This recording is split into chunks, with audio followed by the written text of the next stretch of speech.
Hey, we We're are live. live. We are live. Good morning, everybody. We are hanging out with Derrick Hammond today. Uh, Michael Melvin, TK Henderson. We about to go ahead and bring in the show the way we do, what we do, how we do what we do. And it goes a little something like this. Uh,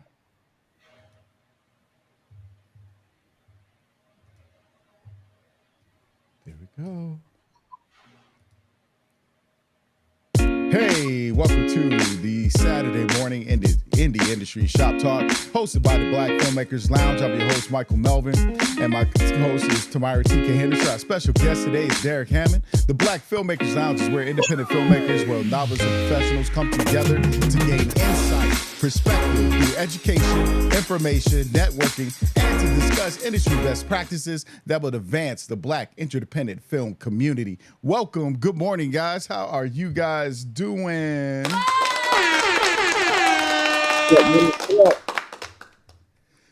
What is up? Uh yeah. So Derrick, how you doing, man? It's been a minute.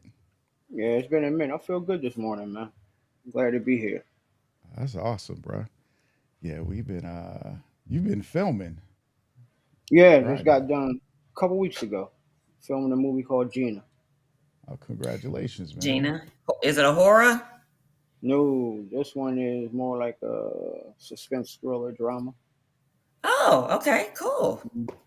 I can watch this one. Yay! No, you laugh, y'all laughing, but like I tell people, like I don't watch it and I don't write it, right? And so this guy, he begged, please, please, just do the rewrite, please, please, please do the rewrite. So I did the rewrite on this script for him, and well, tell me why this bathroom I DoorDash and this bathroom at this one restaurant. Tell me hmm why it looks like it's part of that movie, that horror film. So now I Oh, can't go to the bathroom in this place because it looked, you know what I mean? I'm like, I Right. told him I couldn't do this because now I'm scared. So I'm like, mm. But I'm glad there's someone doing horror. But I'm glad I can watch this one, Derek. So congratulations. How many is this for you? Feature ooh, like nine, 9. Nine. Okay. maybe nine. Yeah, Yeah, I yeah. was I'm not a horror dude. I will never do another horror movie though. really? Even No, somebody presented you a good one? I don't care. Oh, okay. I don't What look at about, I them. mean, producing? What about producing wise? Yeah, I probably won't be on set, but yeah, I'll probably do that. I hear. Okay. Yeah, because Okay. we talked, and I was telling you like the way I think, like when you're like, I'm not into that. I'm like, but you could produce and make residual income off of it instead. You Yeah, just don't have to be. it's a huge following for horror though, man. Yeah. It's a horror cult. I mean, I'll put it Yeah. this way. I don't know. I can't say I will never do it again, but it's not something that I go after to do. Got You you. know. Mm. So other than that, best to the luck the ones that do it. Oh, definitely, definitely. Hmm. Yeah, I was actually let's get into the real stuff. The what y'all been watching? The Olympics. I mean, I've been watching Bel Air. I just yeah, me too. Yeah, I like that. I really like how they did with this one. Oh, good. Yeah, I really like I'm how they did. behind. It's more dramatic to me, and I like that dramatic feel to it. It's not cookie cutterish, it's real hmm life situation. So I enjoy Bel Air. What else? Mayor of Kingstown. I finally watched the last episode. That's my stuff right there. And I'm waiting for Tulsa King to start. Oh, with Sylvester Stallone. Yeah, yeah, I Yeah, like you that. and I tend to watch the same stuff. Yeah, yep. Um, because I like Mayor of Kingstown. That I like it's gritty. And it's actually one of the actors that was in I Am plays one of the prisoners and gang Oh, Oh, members on oh, there. that's dope. Yeah. And it just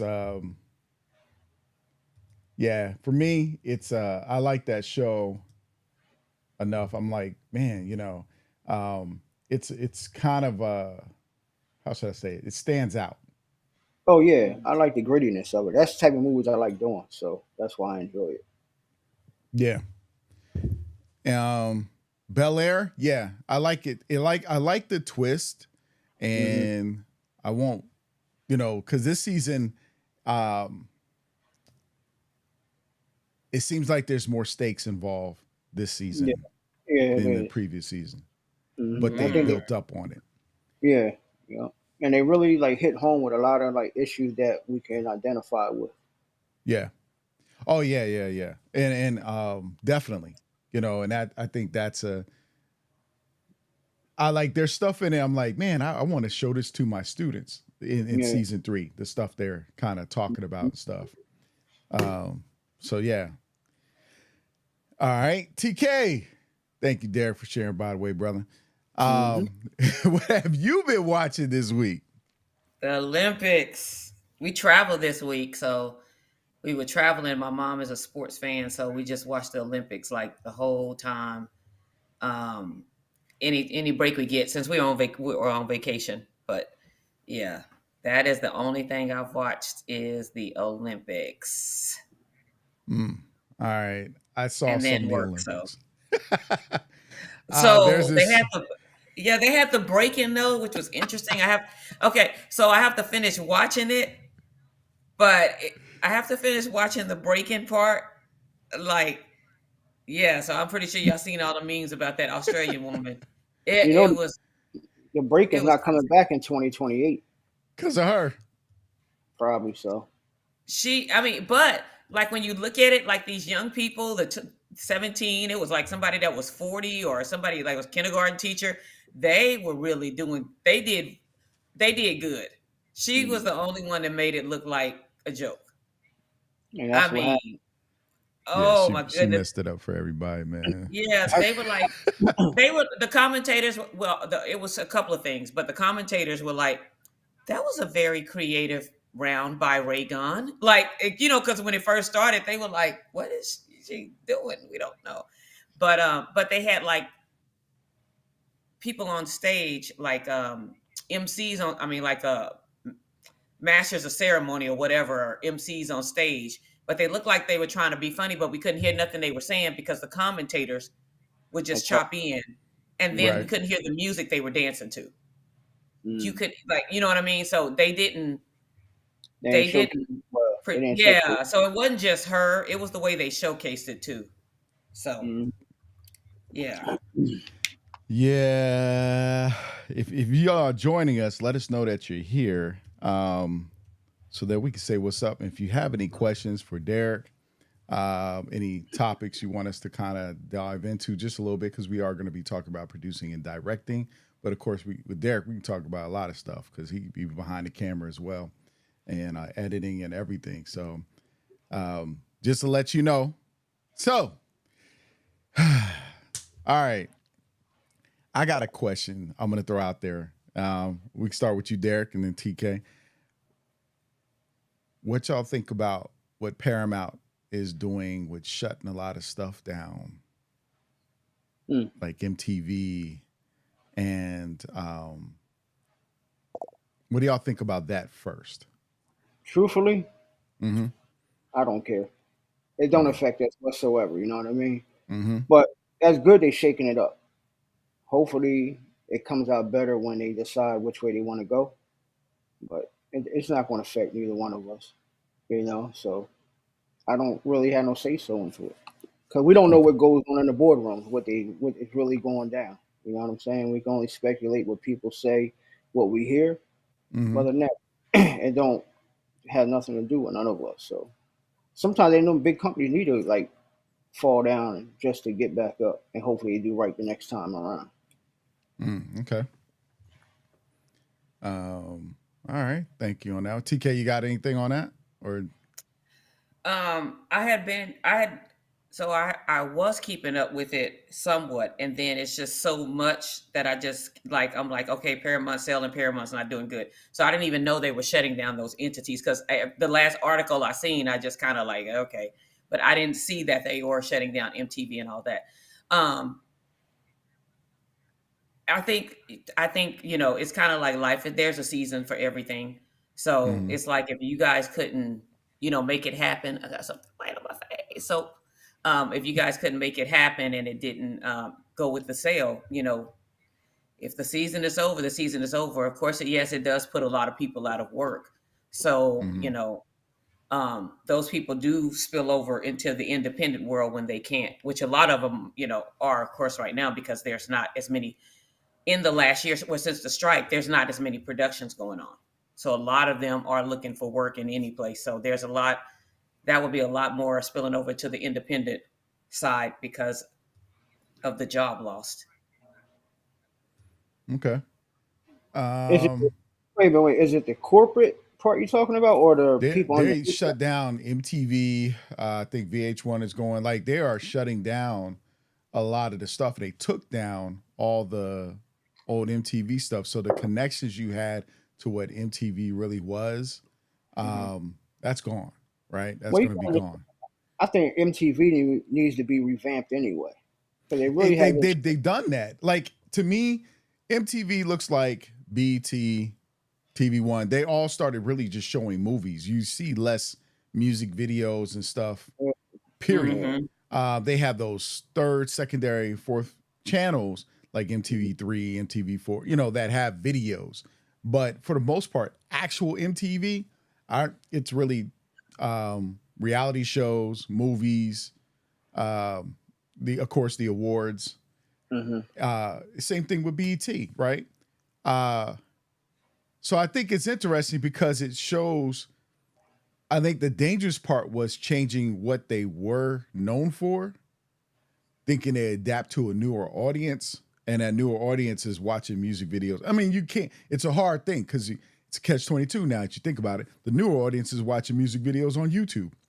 yeah. That's what I Hmm. was about to say. That's where most of the young ones going to YouTube. It's like, but MTV Studios, did that close down too, or did they are they revamp MTV Studios with the movies and stuff? Um, I don't know. I got to go back and check that one. I was thinking about. I think Paramount Plus itself is revamping. They've Yeah, canceled a bunch they of shows. yeah. So, but I also see that with Discovery is revamping. But hmm that was going to bring up my next topic, actually. The Great Hollywood Exodus is what I'm going to call it, because people have been leaving LA and moving out. They're going to Atlanta, they're going to Chicago, they're going to Texas, and they're going to independent studios now because of the last strike with the workers. Was it Local 600? And Yeah. you know, it's going to be interesting because a lot of actors have now moved to independent studios as well. You have Mark Wahlberg. You already had Matt Damon. 50 Yeah. Cent opened up his studio in Street stuff. Louisiana. Yep. Yeah. And he also has one in Houston that he's partnered with. hmm Then you have another one who's man, it's a few. I'm trying to remember, but they've Hollywood actors, producers, they've made an exit. And they're saying, California's expensive. The permits have gone up in cost in LA. So it's kind of like you can get in these other places that is cheaper and they're giving back more. And so And also, now, I think it's mhm, more so it's creatively as well. A lot of studios want to control what you put out. When you go right. independent and do like that, go somewhere else, you got the freedom to do what you want. You know what I mean? Because Hollywood is so scared they want to do these repeat of movies because that's what they're so used to, that paradigm that they're used to doing. Eventually that's going to go away. How many Marvel movies can you make? You know what I'm saying? How many Jurassic Park movies can you make? Transformers. After a while, people get tired of seeing the same stuff. They want to see real things. You know? Hmm. Yeah, I think we've gotten into the blockbuster movie so heavily that, remember, blockbuster movies used to be like you get one or two, you got two in the summer, you got maybe one around Christmas or something, but you didn't hmm have them every month like it is now. But California industry, Hollywood industry, everything becomes kind of like the car industry. It just becomes a factory, boom, boom, boom, boom, keep pumping out. Yeah, And that's what hurt Hollywood in the beginning, probably towards the 60s into the 70s. And when they went to artistry yeah. filmmakers. And what they do then? They went to black exploitation. They Hmm. get back on their feet and then forgot about us again. Yeah. But, and so they look for the artistries like the Scorseses and all them and us. And then they make their money, but they forget how they got back on making the money because they're competing with television. Trust me, they ain't forget. They don't All forget. They don't. Ain't it? right, They they know what. neglect. Yeah, Yeah. And so like let's jump into that because this is, I think, the new renaissance for independent films if we use it right. yeah. I agree. Right. I mean, that's a good thing about the filmmaking movie now. Well, not filmmaking, but movie making. So none of Hmm. us is doing films. The movie making business now, it gives you more freedom to really just go out there and do what you got to do. And like with platforms like Tubi, Mansa, In the Black Network, Urban Flicks, you got so many ways you could put your movie on where you could sustain your living from it. You know, what I hopefully start doing is do a little more Q and C on the movies that they putting out there, so it don't look bad on us as a whole Hmm. Mm-hmm. from some of the garbage they put out. You dig what I'm saying? Mm-hmm. So that's what I'm glad about. What that's how we're shifting into that area because we figured 10 years ago there was none of this. You know what I Yeah. mean? We was going to distributors like Green Apple and all these fake people distributor, and we wasn't getting nothing out of it. But now, we have a whole lot, more platform we could go to now and sustain a living from it. I think, and let me and tell me if I'm wrong on this, but I think that we don't understand as much power as independents or filmmakers that we have. We say the words content is king, but we don't act like it. You know what I mean? Yeah, I Like, mean, you know what it is. We don't support each other as a group. okay. That's the whole thing with us as a black community. It's more so everybody fight to get out there to talk about something on IG instead of building each other up, promoting each movie that we see. Supporting one another. We imagine if we come together, support your independent when it drops, TK's, mine, and we all get behind theirs that supported us. Man, we'd be unstoppable. Yeah. But everybody see it got to be a competition. I see it all the time over in this area, Philadelphia, Jersey, tri-state area. It's like there's no competition. Why are we retreating like this? And that's the Mm-hmm. whole, and that's the crab in the barrel syndrome we need to get rid of. You know what I'm saying? Like, just Hmm. because somebody got a movie out, don't mean you gotta, not get behind it and push it. Push it, regardless if you like it or not. That's not you. It's probably an audience for that. So help them push it to somewhere where they can find an audience for it. You know what I mean? But don't talk bad about it. If you want to say something, hit them up, DM them. Yo, such and such. I ain't like how this look. Maybe next time, what I mean, get a special effects artist or, your sound was kind of off. Maybe send it to a sound stage to get more quality. And then it might take you to the next level. You dig what I'm saying? Right. But Instead of tearing it down publicly, we mm-hmm, should, because like that's what I've been saying on the show. We spend when I'm in other film groups, they spend so much time knocking down other people's stuff that I'm like, yo, just tell me what you like. Like, don't even tell me what you don't like. Just tell me what you like. you know what Because it it's still is? advertising. Hmm. It's, they get clickbait from talking about something bad. People look at movies just to pick out something negative so they can post it. You dig what I'm Right. saying? Instead of just hitting person up. It's easy to get in touch with anybody, and if they DM them, yo, maybe you should check this out, see if you could pull it off or there, fix this up, and then put it back on, or whatever the case may be. You don't got to make a mockery of it and put it on social media. You dig what I'm saying? 'Cause that could Mm-hmm. that could also tear artists down. If you're gonna give constructive criticism, give it in a way where as though they could use it and be respectful when you're giving it to them.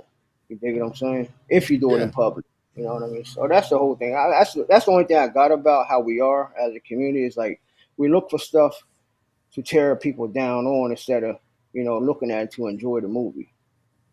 Yeah, I think, and that I think that's become, I think the bigger problem in film groups is we learn the techniques, we learn the technical stuff, but sometimes we can be overly technical with someone else's work as Hmm. opposed to understanding where they're coming from. And I'll just be real. It's a lot of people who've never even made a feature film, period, that have a Yeah. lot to say. Hmm. Um, I hate to say it, but it's true. Yeah. And, you know, it's a lot that goes into a feature film, regardless at the beginning, in the middle, or you are more seasoned or veteran at this point, you know, because there's money involved, there's understanding. Like when I saw The Hmm. Probe, right? You had everybody in it from The Wire pretty much. Hmm. You know Yep. what I mean? Like I was like, oh, Yeah. and it is a lot of recognizable. You had Clifton Powell, yeah. So, but people don't understand the work because I am waiting for to be continued, Derek. That's not my call, bro. All right, I don't want to do that.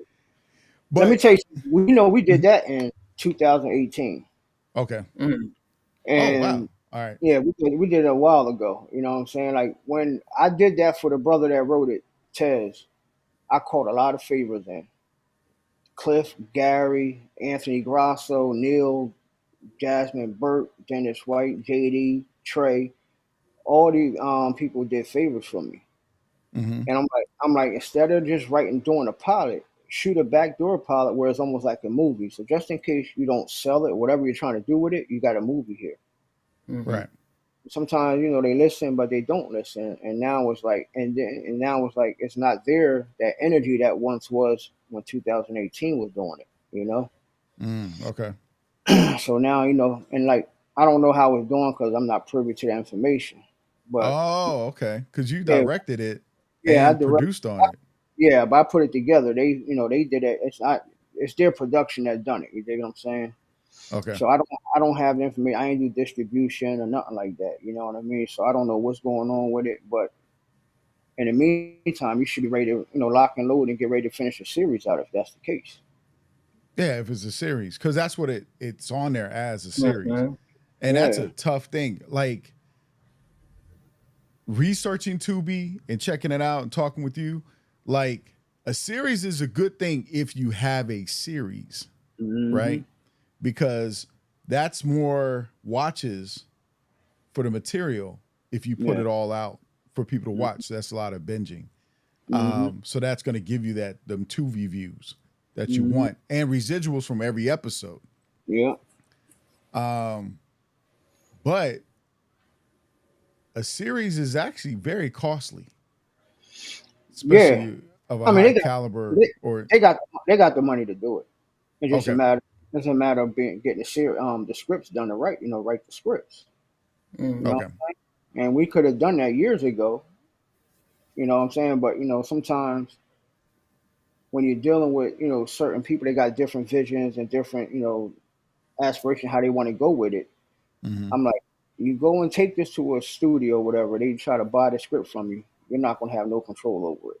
The showrunner takes right, control. You might be able to get writing credit and creative credit, but you won't be in a room. You dig what Right. I'm So I'm saying, why not just shoot the rest of the episodes?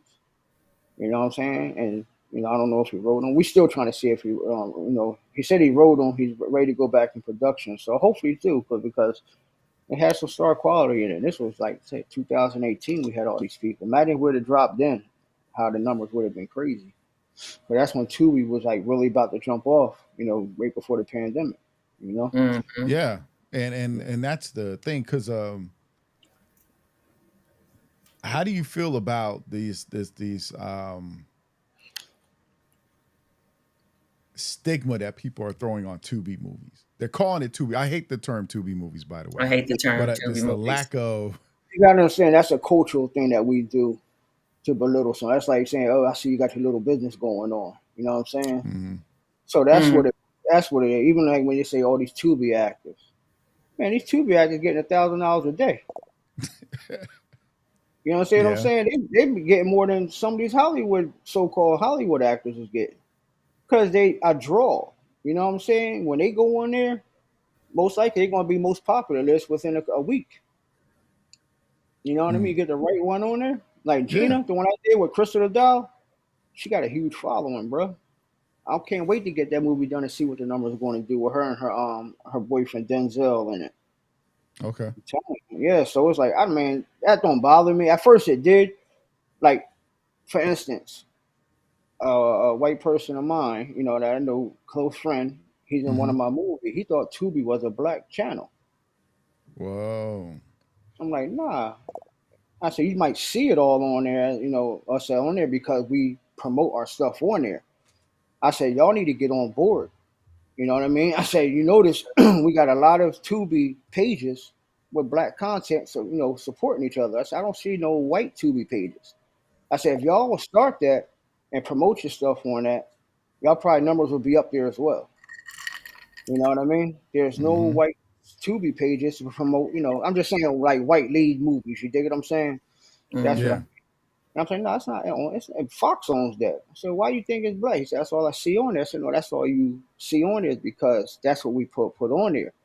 I said, it's a whole bunch of Caucasian movies and Yeah. but he didn't know that because it's this this thing how they think Tubi is low budget. I said, I tell you what, you take your Mm-hmm. movie to Amazon, see if you make more off on Amazon than on Tubi. You'll never do it. Yeah. Now, Because now, Amazon changed now their they got numbers a long time ago. their movie on Tubi now. So it's like it's just it's just a stigma of how we make Tubi be like it's a black thing. You know what I'm saying? So that's why a lot of them questioning. I don't want to put myself on Tubi.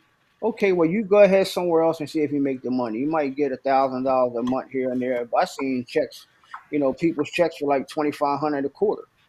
I mean, Mm. 25,000 a quarter, 250,000 a quarter. You know what I'm saying? Mm-hmm. People's getting money off of Tubi. I don't know. I'm sure they're going to change it because they've been promoting a lot of the original movies now. Yeah. But when it first hit, like during the pandemic, when it first hit, man, it was money, bro. And I'm mad Yeah. because I didn't shoot more. I'm mad I ain't put out more content at that time. I'm so mad at myself for that. Mm. Because you seeing some people are like, hey, I made $1 million off of Tubi this year, and each I believe it. so Yeah, it just I believe. varies. Yeah, I believe it. You know what I'm saying? It might have not got to them all together because but Tubi takes 50% and they had to split the other 50% with them and the distributor, so it's 80-20 split. So they Oh, seen between some the distributor and the the creator. content creator, yeah, it's an 80-20. Usually 80-20. Some companies do different. Yeah. So here's my question. So Tubi is taking 50%, Oh yeah, and then out of that 50% that you're getting 80, while your distributor is getting 20. 20. Yeah, So there's that's there's aggregators that are like you get 80-20 and they don't get any money. who So don't get in any there, money. the aggregator, I'm trying to remember who it was that said that. Film Hub. What was their? Film Hub was 80-20 split. So Okay. say your movie do 100,000 on Tubi, right? Tubi keeps Mm-hmm. 50,000. Tubi keeps the 50,000. Other 50,000 go to Film Hub. Out of that 50,000, you get 80%. Film Hub keeps 20. Okay. So You know that's what I how mean? it actually works. Yeah. Because some people are also just now creating distribution companies so they can directly deal with distribution that way. What are your And thoughts? to me, a lot of them is BS. They ain't doing nothing but stealing from the content creators. Here's why. All right, a lot of them don't really got a real connect to Tubi. They still got to go through like a Film Hub or a silent person that's in there. So, like I said, 100,000, right? Mm-hmm. 50% goes to Film Hub. Other 50% goes to, let's say, Film Hub. Now, a distributor company, XYZ distributor, got a content. Out of that 50%, 80% goes to XYZ distributor. So that 80% is get split up between the content creator and that XYZ distributor. So they're like the fourth wheel. Okay. Mm. So it's like the content creator is losing out. And usually that XYZ distributor, which they should be a sales rep really, and only get Mm-hmm. one time fee, they're getting 20% of that. And it's like, why you charging so much when you had to go through somebody to get the Tubi? So Wow. why not just take 5%? You know what I'm saying? You're still not doing nothing. And that's a lot of these like fly by night distributors. That's what they doing. And, Mm-hmm. Okay. and the content creators are getting robbed from that. Hmm. You know what I That's mean? crazy. And I know a lot of them that's doing it. That's why I don't deal with a lot of them because I know the Mm-hmm. game. And a lot of them say, "Hey, won't you distribute?" I say, "I don't want that headache right now." You know what I'm saying? I don't want. I could do it, but I don't want to. And I got connection with SVODs as well as AVODs. You dig what I'm saying? Yeah. But I don't. I'm not ready to go that route yet. You know what I mean? And so, like, I know I was like, I could spill a lot of beans of how they playing us content creators. You dig what I'm saying? We try to give them a chance because most time they like the same color as us, so we try to give them a chance to do it. But when you got so many hands in the pocket, and then and then we ask about numbers, they don't want to give up numbers, and then it's always a song and a dance. You start to get frustrated. Oh no. Mm. If you can't provide no numbers, yeah. Yeah, Mm-mm. that's something you gotta definitely work in a lot of contracts. But like that's the thing because a lot of people want to start their own independent business and they don't understand that you have to keep track of numbers. You Mm-mm. have to um, have that information on hand ready. It's because if you sign a certain contract with people and they go, hey, um, we want to audit, and you don't have that ready, it works in their favor, not yours, because you don't have Let me tell you. anything. Let me tell you something. What they do. All Mm-hmm, right, for instance, Maverick, right? mm-hmm, My first movies with them. But they have a wide reach. Maverick do, yeah. but they give a couple dollars up front. That's the only company I know they give it MG. You know what I mean? It's not a lot, Mm-hmm. but I didn't Break down take. the MG. Hold on a second. Yeah, one thing I have to keep Oh reminding yeah. is that, and remind myself that when you talk about the terms, the MG, Oh, the AVOD, all SV, that, we yeah. still Because have new I didn't people. think I Yeah, thought about it, but I didn't think about it to say yeah, it. we have new Like, people because on we're here, so talking. make sure you uh, talking like you teaching. minimum. It's called minimum guarantee, which they give you money up front. You know what I mean? When you sign on to them, they get it back in the back end. Because Hmm. they always got these marketing and promotion fees and stuff. So anyway, Hmm. Maverick, right? When I signed the Maverick, it was money up front. You know what I'm saying? And a 50-50 split. I Okay. say, you know what? I said that money up front ain't nothing. You keep the money. Let me own my SVODs. That's Hmm. subscription based. That's subscription based video on demand. Because I know I got connections in other places that subscription based where they licensing my movie for a Okay. year and they give me money up front each year. After that, it gives you more money. You know what I mean? So Hmm. he was like, Derek, you're the only person that ever gave my money back. Yeah, 'cause I know the game. I'm not gonna sit here and give you something and own something for 7 years. I know you don't have no connections to get on nowhere. So why would you want to own my SVOD for? Hmm. Right. And I couldn't do nothing with it if I let you keep it. But I know if I and don't give it to you, I could take it some other places and get money. You know what I mean? So let me eat because I know you're already robbing me. And when in their Right. contracts, when you audit, you can't audit Tubi or none of the platforms it's on. Okay. What? Yeah.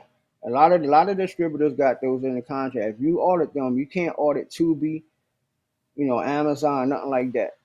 So therefore, the numbers you see, that's what it is. Mm-mm. So then the Mm-mm. numbers could be really there, and there I could, because that was my thing. When I dealt with a platform a long time ago, they sent us the numbers, but they sent us the check. Hmm. And that put the most sourest taste in my mouth to deal with people because I was like, wait a second. So where's the money? And next thing you know, they shut down, Hmm. right? They had already ran my movie, everything. They shut down. So I was like, okay. So now I think differently. Like for me personally, unless it's going to a Tubi or something and I'm in more control, I look the license up front. Like, oh, pay me up front. I don't have to wait for on the tail end for anything. I can keep moving, doing what I'm doing. Only way that's going to happen with you a Tubi if it's a Tubi original. Right. No. I mean, not that's what I said, with the exception of Tubi and some certain other ones. But like dealing with anybody at this point, I'd rather license it and Mhm. never you once you pay me the licensing fee, we're gone. You know, I Mhm. got my money, you're showing it for whatever 2-3 years, whatever the deal is. I'm already working on the next thing. I don't have to think back. Well, how's that doing? Where's my money for that? And Yeah, everybody's not going to do that with you. yeah. A lot Um, of people are not going to do that with you. Only yeah. people that's going to license your stuff are SVODs. Hmm. Advert, AVOD is not, ad based video on demand is not going to license it unless it's like Tubi with a Tubi original. They give you money up front as a licensing fee. To produce it, everything. Yeah. Tubi original. Other than that, So have Revel, you looked at Red, doing a to be original? huh? Have you looked at doing the to be original? I had a movie that was a Tubi original. It was Okay. one. It was one of the first ones that didn't. They licensed it for a fee. Oh, okay. Okay. It was like 3 years ago. Yep. Which one was that? It was call time at the time. The horror film. Yeah. Well, I Okay. don't know if it's horror as like a thriller type. Well, yeah. I mean, that's TK's horror film. Uh, but yeah, it was like it was that was a Tubi original. Okay. Mm. I mean, but now it's like it's only like certain companies you can go through to get a Tubi original. You got to go to Mar Vista, which is owned by Fox. Chris Stokes, which is with Marcus Houston. They got it Yeah. in there. Mhm. You know what I'm saying? And it's Mhm. funny because Dennis Reed, he puts out a lot of content and he does a lot of work, and Hmm. his numbers is crazy, but he hasn't been on Tubi original yet. That's kind of Hmm. Mhm. weird. I understand that. So it's like it's all about who you sign on with, who got the connection right there. You dig what I'm saying? Yeah. Oh yeah, So definitely. I'm sure originally, I'm sure soon he'll get it to be original because he's making them a lot of money because people are, attracted to his type of films. You dig what I'm saying? He makes a lot of noise on Tubi. you know. Mm. All right. Yeah. I have a question real Go quick. ahead. So, um, when you say the ad base, keeping your SVOD, keeping the subscription base, basically you're saying you're giving them the right to run it on ad based VOD, and so you're not giving them the right to run it on subscription based VOD because you can take that somewhere else. Is that correct? Yeah, yeah, but not everybody's not gonna go through that. Not Mm. everybody's not gonna go through it. Some people gonna want all the rights in the world. I'm like, why? And it is negotiable. You just got to find a way to negotiate it right. You know what I'm Mhm. saying? So it's like because only it's like I only know one company that gives you money up front. And that's Maverick, but they got a Hmm. $50,000 marketing and promotion cap on the back end. So Mhm. before you see any money, that 50,000 got to get paid up front, and then on top of that, their producer's fee they get that on the gross. They don't get that on the net like you would. So if you They get that on the gross. yeah, they get their producer's fee. What? Yeah, so 50,000 come in, they get 25% of that, and then that 25% left that goes to their promotion and marketing. So that 50,000 is theirs, and then you still got 25,000 in marketing and promotion. Now the next time you get paid, say 30,000, they get 15,000 of that. Then they will get then that 15,000. Then you still got 25,000 left, on that marketing and promotion. So they keep that 15,000. So you got to balance the 10,000 still. Now mind you, your movie done made 80,000 already. You ain't seen a dime yet. Hmm. So, guys, it's distribution. You just got to make sure. One thing I hate hearing is people signing bad deals. So that's why, like, I had a document from March, May. I mean, March or April, I forgot. But I read that thing like 50 times, and I'm like, it's an option agreement. It's an option agreement. And then we had a meeting with the lawyer who broke down all the stuff and everything. But it's like, guys, if you don't understand it, don't sign it. I'm like, it took me 5 months to understand and it's an option agreement for one of my scripts, and I was like, mm-mm. Like until till I can understand exactly what's going on. So like Derek is breaking it down now. I know I had one person called and they asked me about distribution. I said, well, I can tell you who to call because I haven't dealt with it. And I was like, Derek, do you mind talking to such and such? It's like trying to get all the information and the research we can before we sign these papers, guys, because we have people that have been through the distribution, and I say that all the time. What did Emma So just say? Did I say? yeah, M. Legend Brown, Michael Brown Oh, said Dennis says he doesn't want to do a Tubi original because it doesn't make as much as he does just putting it on there. Well, that all depends. It all depends what you license the fee for. You know, it's different. They pay different money for different movies. They just don't. It's not Mhm. one set price. But after the year is over, it goes on as an ad base, so you're going to get you're going to get revenue as well. You know what I'm saying? So Mm. we don't know how much really. It could be six figures. You don't know what it is. Yeah, You because know. I remember what was the original talk? TK like 300,000 was the Tubi Three. Oh, they were talking about 350. I think the 350. people that Okay, called me was talking about it. Yeah, they told me 350 for a Tubi original. So you That don't was know. a couple of years ago though. Or was it a Yeah, couple? yeah, Yeah, that 2 years was ago. yeah. that's what I'm saying. I know them. I know the numbers. You know what I mean from what I did with mine. So I wouldn't Hmm. say. You know, I mean, if that's the way he want to go about, there's nothing wrong with that. You dig what I'm Hmm. saying? You know, so but I'll take a 2 year original all day. Get my money up front. You know what I'm saying? Yeah. Because at the end, after 6 months, you can take it anywhere else anyway. Oh, really? Oh, You know what I mean? look. Yeah, Because Oh, the contract she it's read only was different. It was they own it. nah, they don't own it. Okay, so they're They just own it. putting up the I mean, money. if you want to give them if you want to give them exclusivity, then that's different. You know what I'm saying? But it's only lasts for 6 months to a year. mm. You dig what I'm Okay, saying? And you figure you so get 300,000 for the year. Your movie only costs like 50,000. Mike said it's different for his distributor. So let's post Mike's up. He All says right, my ask Mike. distributor Ask, says you only make ask Mike. 350 and they tie you up for 10 years. Nah, ask Mike who the distributor is. There you go. So Mike, So share. You want to Dennis, share your so distributor? Dennis is making the reason why Dennis is making a million. I kind of know Dennis, but the reason why the way he's making a million is because he has 16 movies on Tubi. Like he's making 16 movies in 1 year. You know No, what I mean? he's not making 16 movies in 1 year. Who's not? But Dennis is not. He's not making 16 movies in 1 year. He might got 16 movies altogether now on Tubi, but he's not 16 movies. He used to be with So Homestead. Mm-hmm. Him, oh, Rob, and Sean all get. I know Rob and Sean from Homestead. mhm. Dennis now got his own distribution, 1919 distribution now. Right. So he was smart with that. You know what I mean? Now he don't have to split 80-20 with Homestead or whatever they might. It probably was a different Mhm. agreement because they all know each other. You dig what I'm saying? Mhm. Okay. But he's So, claiming he has last year when I seen the interview with him, like I said, I've worked with him before, but when I seen the interview with him last year, it was I think it was an interview he did. It was on Instagram or something. But anyway, he was like, somebody was like, oh, you got like 11 movies this year or something. He was like, no, actually it's 16. So he's putting out that he has 16 movies last year. It could be that he has 16 on the platform. Like He said he like made he 16. made. Oh, okay. That's I what I'm yeah. telling you. I'm telling you what he said on the yeah, interview. I know Dennis. He ain't make no 16. Okay. He might have did like four of them on his own, Hmm.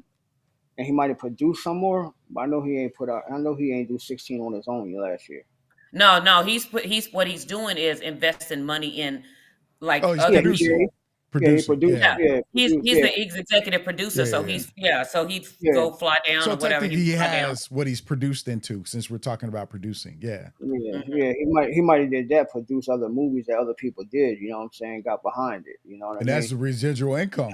Yeah, you know what I mean, put his name on it, he probably got a percentage of it. He put it wherever, they distribute it. Yeah, it's a It's a Dennis smart Reed move. film, and yeah, It's Yeah. not exactly. a So not a Dennis let Reed film. It's not a Dennis Reed film. It's the director's name gets that privilege. I wish all y'all get that right. He okay, didn't go direct. ahead, say it again. It's a director. When it says Derrick Hammond film, the Mm-hmm. director gets that right. Because he No directed production. it. Yeah, he Ah, directed. okay. Yeah. Only time you get a film is if you're Steven Spielberg, and he did a production, be a It Steven usually Spielberg says film. produced by Steven Yeah, Spielberg because that's going to draw you, the numbers to watch it because his Mm, name's okay, attached that's to it. good. usually directors get that courtesy, which should be given to him as a Derrick Hammond film, as a Michael Melvin film. You know Mhm. what I mean? If you directed it. Mm-hmm. A lot of them Gotcha. cats do that stuff because they want their name saying they did it. They ain't do it. You know. Give the director just due. Well, yeah, I met people who were like, I want to be a producer and I want my name. And like, do you know what a producer does? Because I produce my own stuff and direct it. So, like, hey, you know. So my Did, question: how wait do a you minute. select? Wait a minute. Hold on Huh? real quick. Did my man show his distribution company yet? Says Yes. he has several distributors. John Kim is who I tried to get a to be original for My Heart That Forgives #2 or 2. I want to know that. I can help him out with the names. He give me the names how they are. That's why I say that. I'm trying to help a Okay. brother out. Well, there you Mhm. go. You heard it here. Derrick will communicate, and Derrick is good at that. I will tell y'all that if y'all connect with him outside, he will talk to you. All right. So, how do you go by selecting what films you are producing? Um, you look around and see what's trending. You know what is like what's about to come. You know, when I did Her Little Secret back in 2017, I seen a wave of the new movies with black female leads coming. Mm-hmm. And when I seen it, I said, okay, this is about to happen. And I talked to a lot of distributors and a lot of platforms that I know personally, like my man from All Black, you know what I'm saying, my man from Urban Fix and all that. And what they look for is female leads, drama, Christmas movies, and action. You know what I Okay. mean? And that's how, you just look around, see what's going on. And, hopefully that you don't get too far behind the curve before something else kicks in. But you just normally just pay attention to what's going on and what's coming out. Keep your ears, to the streets, and that's how you really find out your next movie. But it also you got to be passionate about what it is that you're putting out as well. Just Yeah. don't follow the trend, but make sure that trend is your passion as well. You know, Mhm. a lot of people just put out movies and just don't care how it comes out, and it shows it. You know what I mean? You do a movie in 5, 6, 7 days. Sometimes it shows that you've done it in 5, 6, 7 days. Yeah. You know what I mean? And I tell everybody, don't rush to get it done to be posting on the gram that you're doing something. You know what I Mm. mean? I said when it comes out, take your time. It's gonna be the first time anybody see it. Mhm. You dig me? So that's how I. Absolutely. Okay. Um, your most recent project, you just finished wrapping up. Now the name just Gina. slipped my head. Gina, Gina. huh? Gina. Okay. So with Gina, you have a female lead. Mm-hmm. What take us through your process of Gina? Like, did you come up with the story? Did you Oh hire a no, script writer? Okay. my man Vernon, and he's a brother. He's a writer down in Washington D.C. I DP'd his movie, Milkman. Okay. He's a writer. He's a writer.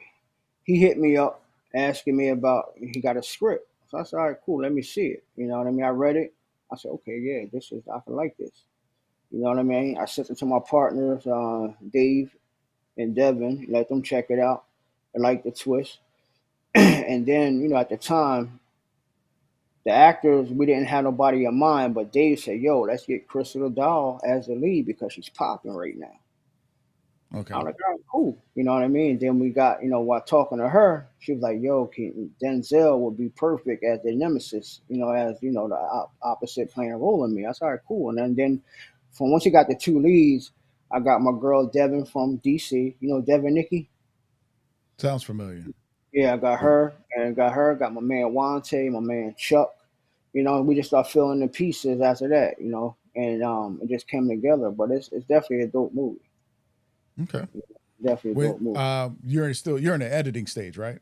Yeah, yeah, we just started editing. So my editing Okay. is done in, on how I got my system set up on DaVinci. I use the cloud system. So therefore, they're in Florida doing the edit part. I got my peoples overseas doing the sound, and I'm home. I could watch everything. I could color grade. I could go and edit if I want to see something I want to do. I could just go in there, refresh it, and they'll get the same results in real time. Oh. Okay.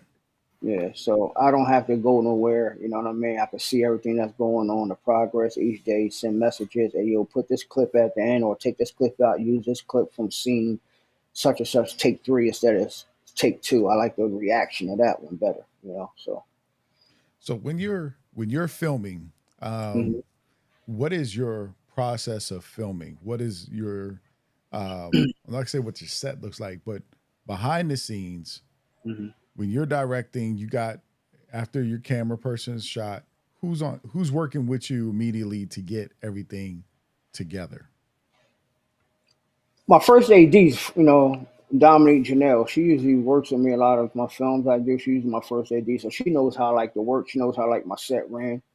You know Mm-hmm. what I'm saying? So she makes sure everything's like that. And then another person, my DP that I use, me, I do a storyboard or a shot list, but I really don't, because sometimes when Okay. I get to the spot, I'm like, hold up, I see it differently now. Let's Mm. move it towards the window. Let's use the window as a as a source of light where we don't have to light so much, and then we can get it done faster. You know what I'm saying? Okay. And then and then just like things are going to change when you're on set. Things going to go Mm-hmm. out the door. You know what I mean? You might have one way thinking, but then look at that time. You can't do that jib shot. You know what I'm saying? You can't put the damn doorway dolly in and do it. You got to just use a steady cam and act like it. You know what I mean? So things change, but I'm open. And one thing about me as a director, it's not my way all the time. I don't like them directors that do that. Nah, say the words that I wrote exactly like the way they are. Nah, you're stagnant actors now. You know what I mean? Now they're going to be a little standoffish because they don't like your attitude, or you're trying to control them instead of letting them be free. Give Okay. them the range of trying to work some stuff, and as long as they stay within the context of the scene, let them work. You might come up with something. They might come up with something that Mhm. added to your creativity that makes it better. You know what I mean? Same with the DP. You know what I mean? Yo, D, how about this shot? How about we go in this way instead of pulling out? How about we push in and do whatever, turn into a Dutch angle or whatever? It shows the dramatic scene of it. I said, oh, yeah, let's try that. You know what I mean? That's the way I am. I'm more of a collaborative type person because I might have an idea, but a couple more ideas added to it might be a dope idea now. Now we got a dope shot. You dig what I'm saying? Mm-hmm. Mhm. So it's like it's never my way, or no. You say the words like the way I wrote it. It's never like that. I like to Okay. give the artist the freedom. I like to give my crew the freedom, to do and be creative and not stagnate their creativity. Mm. Okay. I can see that. How do you? So you're done filming a scene. Hmm. Um, what's the process that happens when you're done filming a scene on set, that particular scene? Let's do the next one. Okay, so you no, because Okay, set I up. was see, I'm looking for the technical stuff. So like, do you take the card, Oh the no, drive, no, and have uh, somebody log that one and put a new one in, or do you keep filming? Or okay. No. After See, every scene? no. Yeah. I usually on my when I film, I usually have 1 or 2 terabyte memory cards. You dig what I'm saying?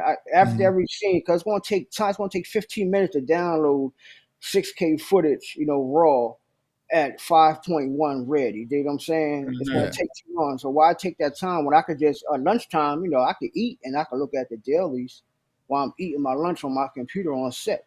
You know what I'm saying? So I'm not going to take away that because not only that, you're taking away trying to look at stuff, this, that, and the third. The actors in their mojo. So I don't want to. Okay. I don't want to stop them for that. So let's get on the next scene. Let's talk about the next scene we got to do, and let's move on. You know what I mean? I never dump footage unless I'm like, oh, stuff, I forgot to dump footage. I don't got no more memory. Let's dump it real Right. quick. But Hmm. other than that, I never dump footage until like at lunchtime or at the end of the day. You Okay. know what I'm saying? No, But I'm usually, curious because everybody's style's different. Like I've been on Mhm. sets where, and I do this.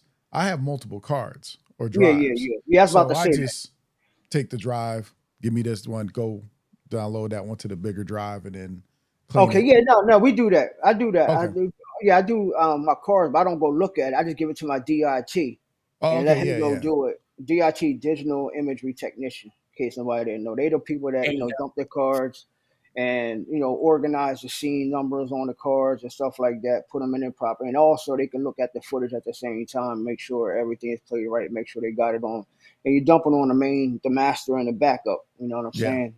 And then after they done with that, they put a green sticker on it, letting me know it's good to go. We already dumped it. Like when I give it to the DIT, I put a red sticker on, meaning that make sure you Hmm. dump it first.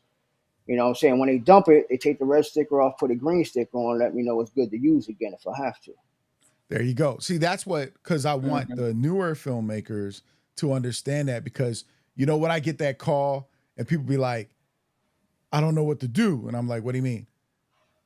I have an editor. I haven't talked to him and they got my footage. I said, okay, where's your backup? You can get another editor and jump into it. No, that was the only one. I said, well, wait. I tell everybody, before I do a production, I say, buy 2 hard drives, man. You Mm-hmm. know what I mean? Mhm. I said, buy 2 hard drives, have them on set. So you got a master and you got the backup. You know what I mean? Even with my editors, if I don't put it all on the cloud at the time, I send it to them. I send them the backup. And I keep the master myself. And sometimes I might even make another one of my master, just put it in my Yeah. safe. You Because dig what I'm about to say I have a third one. So, because I learned that when I had a drive crash on me, Me too. and I'm telling you, I had a mistake that I did not do. Mm-hmm. I forgot to transfer certain footage to my backup drive. Yeah. And Yep. so when I looked on a backup drive, it had certain footage I needed, but it didn't have the rest Mm-hmm. because it was the final stuff. And I was like, well, let me get this edited, knock it out. And then next thing you know, I got to do something to take out audio and all. Can't do it. No, so And that's why because, you always make sure when you hand them that card, you put that red sticker on there, and let them know that this got to be dumped. It can't be reformatted yet until you dump it. And when you dump it on both hard drives, you check it, make sure you got the same amount of files as on that one, and the size is the same. And then once that's all said and done, all right, put the green sticker on there, put it back in the thing so we can use it if we have to on the next after this one runs out.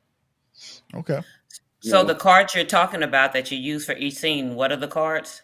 they're not The each smaller scene. cards? Yeah, they're called C-Fast cards, or you Depends got on the your camera. yeah, it depends on the camera. You know what I mean? Red Mhm. uses C-Fast cards. So do Arri, Alexa. They use C-Fast cards. The Black Magic, you could buy a SSD and hook it up in that way. You know what I mean? Which Mm. holds more footage that way. You know what I'm saying? Or what's that new one, Mike? That M3, M.3 hard drive. That little skinny thin one. The little Uh, you know what I'm talking about, right? yeah, The it's a M. SSD drive, but it plugs right in and it's very, they got tiny Yeah, real ones now. They're skinny. like really Yeah, small real now. skinny. Yeah, Yeah. they got And housings. You could put it on housings. Use the external. oh And yeah, you, there's this one. It's like this small, yeah, and it's a yeah. terabyte. It's a Mm-hmm. terabyte to 2 terabytes, and you can Dang. put it into housing, and you just Yeah. plug it right in. Get into And your C drive outlet. Yep. So that's what we use a but lot. I'm always Maybe. careful because if I don't know the company's reputation, Mm, and the other thing is, and here's what we don't talk about. We need to be talking about write speed, read speed, because there's a yeah. difference, right?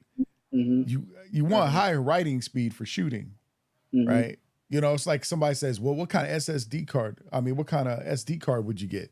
I wouldn't get anything under a V90 because Yeah. it has a higher and larger write speed and it's Yeah. faster, Yeah. right? And also the company. Like I try to stick with like SanDisk. Mm-hmm. Angel Bird, you know what I'm saying? Yeah. Or when I shoot with Red, I use Red's card. Red got their own C-Fast cards. Yep. You know what I'm saying? Mhm. So that's Mhm. what thing about that.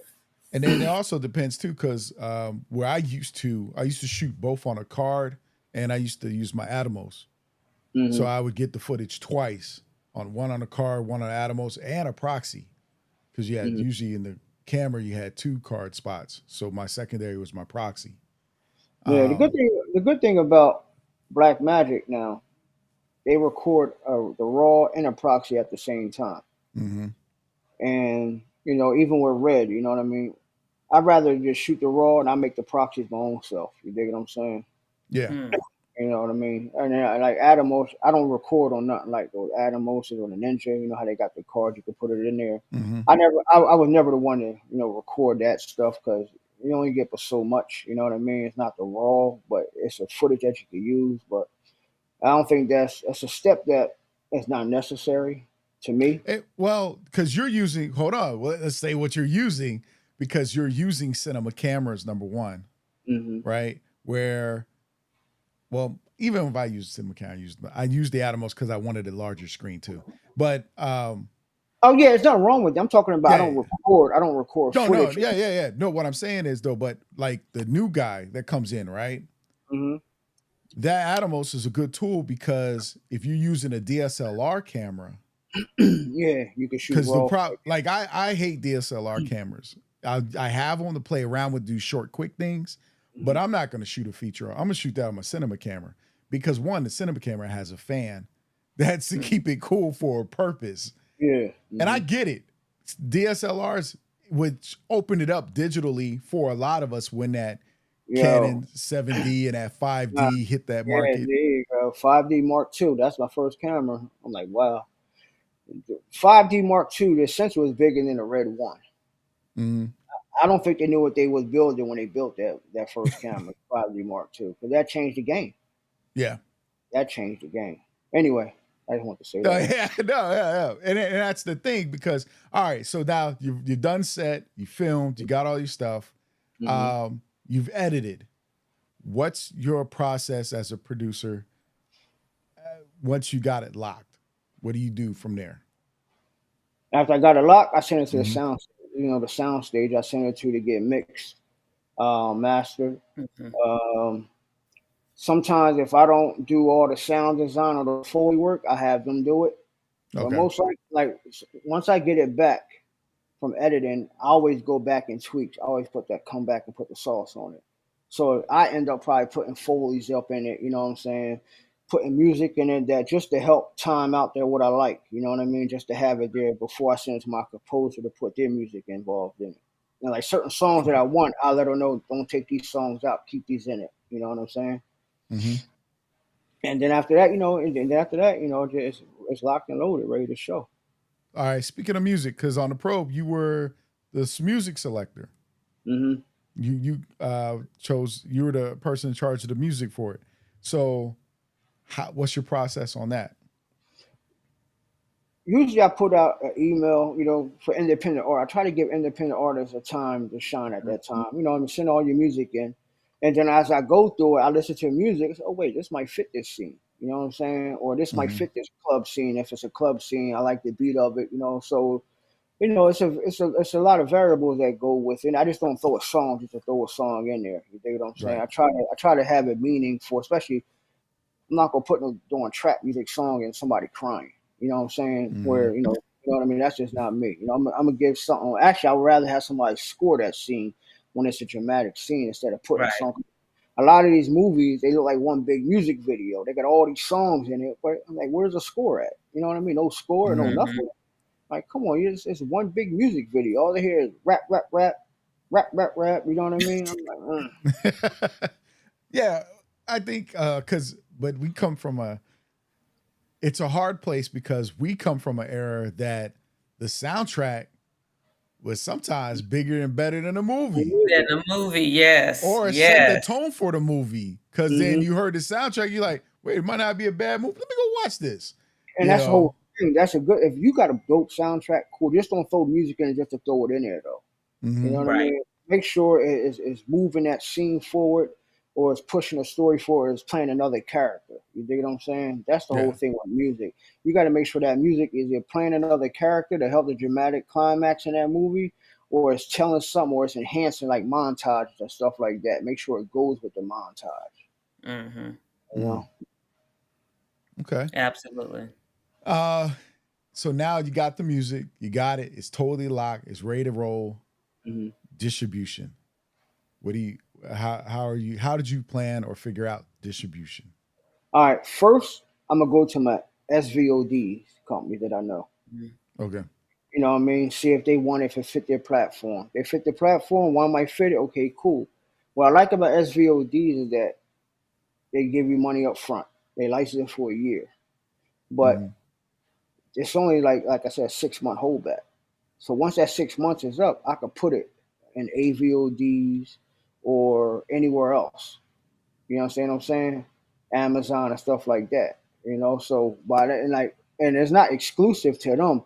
It's only exclusive without putting it on AVOD. So say I had a movie and I put it on all black urban flicks, you know what I'm saying? I could do that because the SVODs are not exclusive unless they want to give me more money for exclusive rights to it.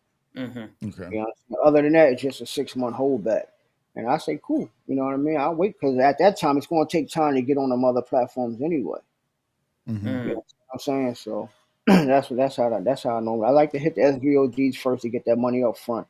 You know what I mean? So then, my investors or my partners, they get their money back or get some of the money back they put up. You know what I'm saying? So it makes them feel happy. Like, okay, we'll be doing the next one.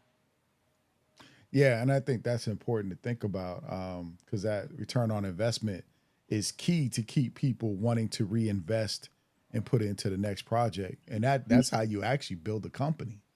Oh yeah, and before it wasn't like that. We couldn't do none of that stuff that we're doing now. Mm-hmm. We did movies. We hopefully we see a dime from it. You Yeah. know what I mean? I put money in people's movies 2015, 16, 17. I ain't see a dime yet. Or do they send you the reports, the reports, the quarterly reports, the Yeah, the statements? quarterly It reports, depends everything. because It was different. It was a different time then. yeah, because they didn't see the money. They Like didn't see the money. It was no Tubi. It was no like real. It was Amazon, but it wasn't like that. You know what I'm saying? It was no Mansa. You know what I'm saying? It wasn't no Urban Flicks. It wasn't no All Black. Even though UMC was there, you know what I'm saying? But they was being picky about what they was putting on their platform at the time. Mm. yeah, You know what I'm saying? So we're in a good time.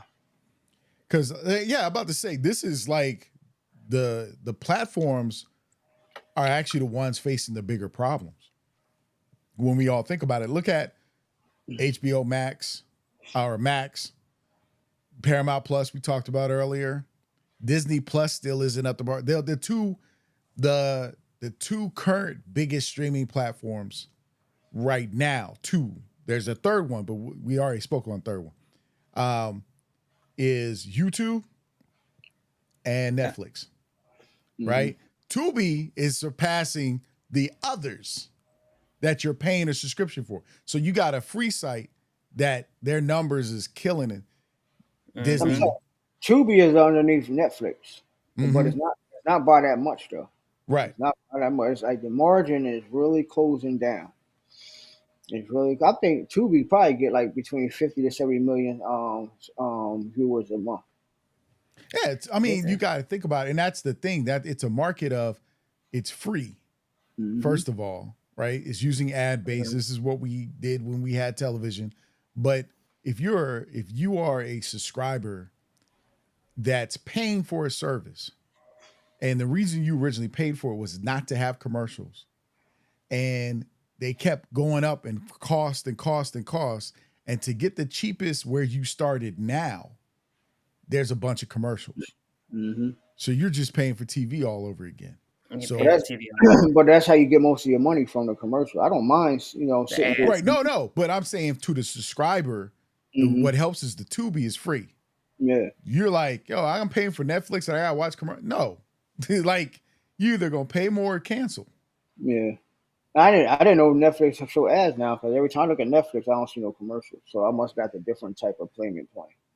I think it's the payment point because unless they're still doing it only internationally, I haven't seen commercials on Netflix. I Mm-hmm. have seen now commercials on Max.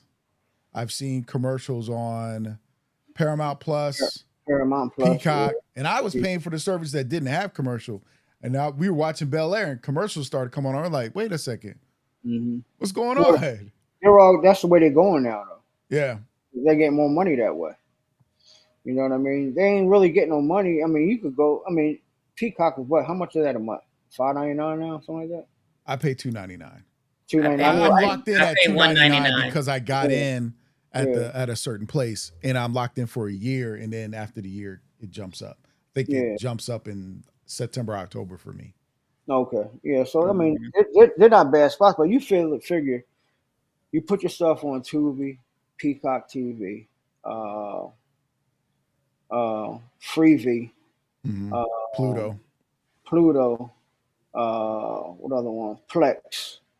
Hmm. So many of them, and Yeah, there's a bunch of them. It's you're tons of generating them. money. You're generating a lot of money each month from all those platforms. And Tubi is good, you know what I'm saying. But if you can add Tubi and add those other ones, now you're doing a whole lot more now. You know what I'm Hmm. Mm. saying? And that's the whole thing. Like, don't just settle for Tubi. I tell everybody, don't just settle to being on Tubi. You want to go to the next. You want to be on a Lifetime. You know what I'm saying? You want to get a Lifetime contract. You want to be a BET Plus person and get that real money. And not only that, it gives you more eyes and different set of eyes on your work that you're doing to get to those places. You know what I'm saying? Absolutely. And Yep. don't I tell everybody, you get that quick bag right now, but don't degrade your quality to get the bag. You Okay. understand? Because always somebody watching. So let's now we talk like distribution, marketing. Hmm When have you decided to market your film that you're producing or directing? Both. Can I be honest, bro? Mhm. I suck at marketing. Hey, I don't know what to do. Everybody tell me, D, you need to be on social media more. You need to do this, do that, and the third. It just was never me. Cause I don't try to be the face of my stuff. You understand what I'm saying? mm-hmm. So I usually try to go somewhere else to get the information. But it's not like marketing. That's what I got to work on. I ain't gonna lie. I suck at marketing. I don't know what to do. I don't know how to do it. How it should be done. No, I I think don't. everybody's different. Like some people hire a publicist, when Yeah. they start working on it, See, I got right? a bad taste in my mouth. I hired a publisher and I got robbed, so I don't mess with publishers no more. Oh wow. Yeah, we've dealt with some publishers and PR firms for people, and Hmm we're on a end where they're trying to help their people, and we look at each other at TK, it's Kobe and and we be like, if they only knew what their publicist is doing. I got robbed. That's hiring a good publicist, a unit publicist, or a publicist team. And Hmm some of the distributors do have. I don't know about All Black or Maverick, but some of the distributors have publicity teams. Mhm. No, that's not And true. Not the fly by night ones.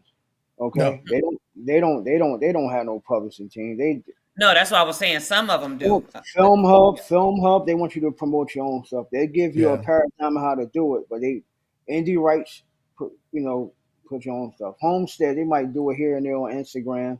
Maverick, they might do it here and there, but see, Maverick got that big nugget that you got to pay back. I'm like, where do you promoting that? I don't see no billboards. I don't see no radio where's that ads. 50,000 going? and see that's when people don't Right. know. You need to work in your contract that hey, you're limited on how much you spend to do this and this, and you got How to much show you us spend on how you marketing? doing it. Yep. Like Yeah, you just can't take my money talking about, we used your money to do this. No, let me see it. I tell you what, you could go and try it. They got 1,000 other videos waiting to get on their Oh platform yeah, because yeah. a The lot of thing is, and I understand because I've talked with Maverick about 2 projects, but I understand. Like I was like, I just and then on that side, maybe I'm not hungry enough. You know what I mean? Like when I deal with people and I talk to them and they send me a contract and I look at them like, no, I don't need money that bad hmm that I'm gonna let you take money from me. yeah. And I've Yeah. gotten to that You're going mentality because I've had that already happen. yeah, And I was like, oh you're no, going to never get again. taken. You're going to get taken. It's just a Yeah. matter of if you want to use Vaseline or not. It's the honest to God truth, or until you get to that position where as though you could go straight there yourself. Yeah. Yeah. I mean, in that was a time in my life I was selling DVDs, so I didn't care. Mm-hmm. Like I was selling DVDs out the trunk of my car on our website, whatever, and we were shipping out DVDs almost every Yeah, other day. yeah. So it didn't bother me. Mm-hmm. And I have other things I do. So but I learned business because I learned that you got to be careful of giving up your rights because you can give up your rights and be like a Sylvester Stallone. Mm-hmm. You have nothing to do with Rocky, which is Mm-hmm. one of the greatest, biggest money makers. And yet it does nothing. It makes nothing. It makes money for you, but it doesn't bring that constant residual and you don't own the rights to do whatever you want with it. And it was your idea. Well, I think it changed now. I think he does own it now. He does? Because I know Yeah. he was trying to get. Well, see, the first one they didn't want him playing in it. They tried to Mhm. buy his movie from him, but he didn't sell it to him. That was the deal that he had to Yeah, play Rocky. yeah. So they didn't want to do it, so he went somewhere else and did it. Mm. But But I like, mean, so like as a producer, because marketing, I'm always looking at how we can market, right? I'm always saying the first thing is number one in my brain is independent filmmakers need to make at least a 60-second to a minute and a half trailer Mhm. that they can put on, and a 30-second teaser that they can get on TV, and they pick their markets based upon their film project. So like if your film is dealing with a situation with a woman, and it's about this, then I'm thinking like Atlanta's your market. Houston's probably your market. You know, and those are the markets you go to the cable companies and you say, hey, how much is it for us to run a commercial on this channel during this time? Right. So when this show was on, or this, because you know women watch these shows, you know they watch these channels. What do you do? Because like, you know what? Who was it? I think it's Paramount or someone who's been advertising on Facebook and Instagram and everything that they're now for pennies, which has always been what it's been.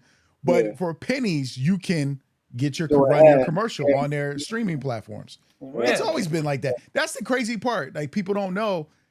I think when this is years ago when we were talking to like AT&T for cable, their initial thing was $750 you had to put up, but it was like $2 to run it on this channel, $1 over here at this time, $7 at this time, you know, and so it was pulling from that initial $750, and you could re-up, but they would run your commercial on certain channels at a certain time, locally, and that's why I say you look at your market, because those are the markets if you push to, they'll get your other markets. And what we tend to do as independents, and I made this biggest mistake myself. Free internet. We're like, hey, I'll just put the trailer on YouTube. I'll put the trailer on Facebook. I'll put it on Instagram. I'll put it on, you know, at the time, a long time ago, I was like, I'll put it on MySpace and I'll put it into Black Planet and see what happens. And I mean, you get the internet's your best marketing tool, especially if Yeah. you really know what you're doing with it. Yeah. You know, Yeah. like You spend that $5-10 on Facebook to get 1,000 to 10,000 people looking at your stuff. Your numbers will increase. You're not going to get everybody. That's the one thing. Oh, like, yeah, you don't don't think you'll get everybody. Just say, I'm going to get somewhere between 3 to 10%. 10% tops, if that. But that 3 to 5, you're definitely going to get. because you figure that 3 to 5 is going to tell somebody they know anyway. So you're going to get, you know, more followers and more people going to, especially you put out a good project. You know what I'm saying? And Absolutely. also, you got to get in these groups. You know, I say I'm whenever I drop into the Tubi groups, I put posters, the trailers, and everything. And you know, it's a lot of traction on groups, and it's a bunch of them. You know what I'm saying? And you know what? That's what I was telling filmmakers, because I see filmmakers tend to try to advertise in film groups. And I'm like, that's not the group you advertise. Because they're unfortunately, they're the ones that are going to pick your stuff apart. Oh, that's cool. Yeah, they will do that. But I'm telling you, my man, this brother named Devin, right? He got the biggest Tubi group. He got like 800-something thousand followers. But he has a Tubi group. Yeah, he got a Tubi that's group. what I'm saying. It's a specific group. And I think that works. But what I mean by film groups is, like, if you go to like a Black filmmaker group, a women's filmmaker group, they're nice, but they're not the place you advertise. You'll get a few, but not as many as you're going to get if you go to, and here's the thing, because when I see platforms, people who starting their independent platform, I see a mistake they're making, and it's like, hey guys, y'all ain't doing your research. Go to Tubi's Facebook page, go to Netflix's Facebook page, go to Paramount. They only talk about the films that are on their platform. You know, and they're pushing it. And they pull scenes from those films. Oh, you like that? Now, because I was telling them, I do like what's been happening on social media, where people are pulling clips of a movie, and they're doing it heavily on Instagram, and Facebook, and YouTube. And they pull a short clip and they run it as a reel, and people are watching it. But the people are mad. They're like, what movie or what TV show is this? Tell us, we're trying to watch it. And that's how they get them with the spam stuff. But yeah. Yeah, but Mm. that's what I'm planning on doing also. Put a clip in there, put a still picture on top and bottom, put a clip, and also what movie it's from, where it could be at. You know what I'm saying? Hmm. I probably won't do. I might do some now just to get the people start being The buzz. interested in, the buzz going. You know what I'm saying? I'm thinking about having a premiere again. I like premieres. People want to come in. Dress up. Dress up. I don't ever dress up. I did it one time, never again. I just wear sweatpants and jeans. I like to be Right. comfortable. I don't wear Oh, come on, Derek. You gotta dress up. You gotta no, dress up sometimes, I, anytime, Dude, just I, just throw on a nice shirt and a blazer and some no, jeans. anytime. I did. That's what I did the first time with Timberlands. Okay. I said I won't do it again. I like to be comfortable because one thing about me in premieres, I never sit down. I'm against Oh, the okay. wall and I'm looking in the crowd to see reactions to certain scenes that I wanted to see if they want to react to it, stuff like that. You know what I mean? So I'm always moving around, I'm always looking. So me to be in a suit doing that, No. and Cause yeah, I know the No, feeling. Michael. No, I wear yeah, suits. I can't say I don't. I put on shirts and suits and stuff, but but I'm just saying, I will tell you, sometimes. like I only wear shoes that are comfortable because I can't put on those dress shoes with the hard wood thing because you are standing like at a premiere or something. You're Right. standing in the back and you're Mhm. watching. You're not even watching your film. You're watching the audience and how they Audience. react to every little scene. If you put a Mhm. joke in there, if they laugh, you're like, I got it. If they Yeah, talk to the screen to the character, oh, I yeah, got them. Our yeah, people. hmm Other groups are different. If you watch them at a theater, they don't yeah, talk to the screen. And so it's different. Oh my And you're like, goodness. do they like it? And then at the yeah, end, they're like, oh, yeah, yeah, oh, okay. yeah. So it's That's why I don't get dressed up. You know what I mean? That's just not me. You know what I mean? I'm comfortable in my hoodie, my hat, my Timbs, my jeans. You know what I'm saying? I'm a street dude. You know what I'm saying? gotcha. Me being in a tuxedo or whatever, or in a fly suit, boy, it got to be a cold day in hell. Well, You So if that's know? you why I was say winning so. if you made a movie and you win an award, and let's say you win an Oscar, are you showing up in the Oscars in the tux, bro? Well, well, you got to because that's one of their criteria. You know what I'm saying? Okay. Yeah, Okay. we can do Okay. that. So Derek, we'll see Derek at the Oscars in So a suit. we Yeah, you'll will see see. you in a suit. Okay. Yeah, I you was see. just That's checking. fine. Other than that, even like film festival, I won a lot of awards. You know what I mean? I don't get dressed up. You know, I did one time. I said I did everything once. I just Hmm. didn't feel comfortable. You know what I'm saying? I'm sweating and all types of stuff, man. I'm like, man, It's the you know, lights. They ain't moved yeah, to it's the LED light. yet. And then hopefully you hear your name, best director, best whatever series or best movie, and you hear it, like, oh. Then you got to go up there, bring your cast and stuff. You know what I'm saying? So, my thing is more so it's for the people that did a lot of the work. My Mm-hmm. Yeah. cast and crew, you know what I'm saying, my producing partners, you know what I mean? I give them the night to shine because without them, it wouldn't be what's on the movie screen. You know what I'm saying? Absolutely. So I'm cool with Mhm. playing the background. I don't even like to talk with it. You know what I'm saying? So, but other than that, it's a beautiful thing. I like seeing people coming. You find your supporters that way too. You know what I mean? You get feedback. You know what I mean? You get people telling you how they enjoyed the movie, this, that, and the third. Some people might say, we couldn't hear it. Cool, okay, let me go back and fix that before distribution comes. You know what I'm saying? Mm-hmm. Okay. So, and usually like some people I know, they might get a little like a little survey paper and give it to the people and let them drop it into the Dropbox. You don't got to put your name down there. Just write so whatever you're gonna write and put in the Dropbox. You take it home, look at it. Okay, this person said this, the sound. And you start to see which one they said the most about. You go back and critique it and you fix it. So when Especially if it's the distribution, first one. Yeah, you yeah, think, especially if it's the yeah, first screening. So yeah.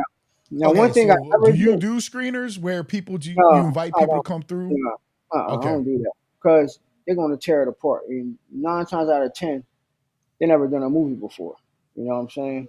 Now, what I Okay. will do is just like let my producing partners come in. And we'll look at it. You know what I'm saying? We'll look at it, and like people I trust, I'll bring in. You know what I'm saying? But I will never do no screener because Mm-hmm. that's a downer to me. You know what I Mm. mean? Because you're not your screen is something that's not fully complete. You know what I mean? Make it fully complete if you want to screen it. Don't Right. don't screen something and sound design is not on there. or it's Okay. not mixed right, or it's not color graded. You dig what I'm saying? Why would you hold a screening for something like that? No, Right. well, okay. So when you're done though, do you have it, like in the industry, they do what they call test screenings where they Test bring a screen. bunch of people into the movie theater, they show Yeah. them what they currently have complete and they get their feel for it. And that's how Hmm. they know they either change the ending or Hmm. take some scenes out, Yeah.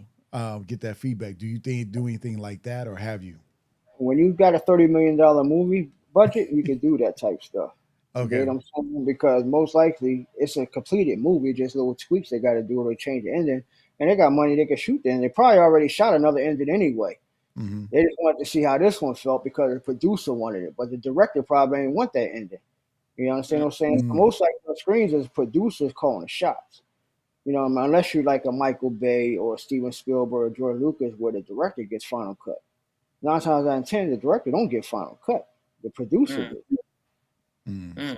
You understand what I'm saying? So Yeah. therefore they do it and they say, I told you that's why you got Zack Snyder's cut. Yeah, You know which what I was mean? better than what they produced. Yeah, yeah. So it's like, that's and these producers, they never done a movie probably. Most of them never had to put a movie together. They just going with the industry is going with. Yep. You know? All right, since you said that, because you are a producer that's done a movie though, Hmm. um, do you think that anyone who wants to produce should go through the process of making a film from the bottom all the way to the top before they really want to write themselves in as a producer? Or do you think they should there's some people that just jump in and give up your money and let the people. Well, there's nothing wrong with doing that. I would say learn some parts of the business Hmm.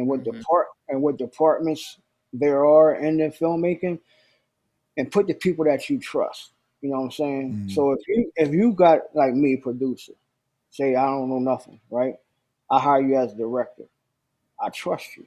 I trust you to put the right people around you for Right. your DP, your grip, your gaffer, your sound guy. You dig what I'm saying?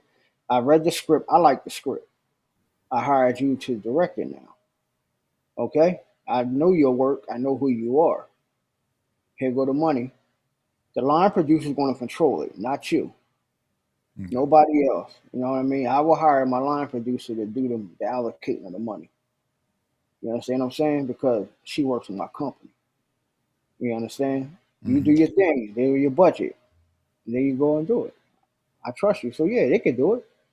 A producer, I mean, anybody could come in and produce. There's a lot of producers that don't know the business, but they invest because they trust me.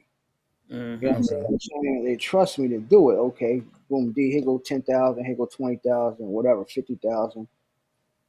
What's my cut? Boom, boom, boom. Write a contract up. Here go the money in the account. Let's roll. You're more than welcome to come every day on set. I don't care. You understand what I'm saying? Whatever's Okay. gonna make you feel comfortable. Come on, you guys. Oh, you got your aunt. She want to be a background? Cool, bring her in. She can do that. I don't care. You know what I mean? I want Yeah. her to feel because I know once it's done and it starts generating money, she gets her money back. She gonna want to put into another one, or Right. he's gonna put into another one because he enjoys or she enjoys that accolade when she walks on set. Producers here, okay, you need anything? You need some coffee? Okay, here go your chair right here by Video Village, this, that, and the third. They love that type of attention, man. They feel important. You feel what I'm saying? Mm-hmm. They sure do. You know what I'm saying? So that's why I try to make them feel important. And I correct people of the crew that say something to them out of character. No, that's the executive producer. You treat her respect, you treat him with respect. Without him, you wouldn't be getting paid your damn job. I don't want to see that. I don't want to see that no more. How you talking reckless to people? Okay, don't Okay. do it on my set. You can do it anywhere else, but don't do it on my damn set. Hmm. Don't do it on any set. Respect. Listen, Just don't do it. that is gonna be my first meeting. That's in my first meeting. We are all professionals. We are all here. You are Mm-hmm. not better than the next person. It takes all of us to make this. Nobody Okay. gets talked to. I don't care if they are PA. I don't care if they sweeping the floor. I don't care if they Yep. put $1 million in the project. It does not matter. Yep. So I know Just respect. I was a PA. You know what I Mm. mean? I was a PA before, and I know how it is to be a PA and how much dogged out they get. Man, they sent me 2 miles to stop something. Say, what am I stopping out here? I'm 2 miles away from Mm. the set. Why am I out here? They was being smart. You know what I mean? They was Oh being sneaky. wow. Wow. They was being Yeah, sneaky. I'm like, I'm so my tolerance for BS is so low. Mm-hmm. There is a little grace, but that first meeting, if I can't set the tone in that first meeting and you don't catch it then, Mm-hmm. that's Mm. fine. This Now let just me is ask not you a the fit for question. you. At what capacity are you playing at that first meeting? What capacity am I playing? Yeah.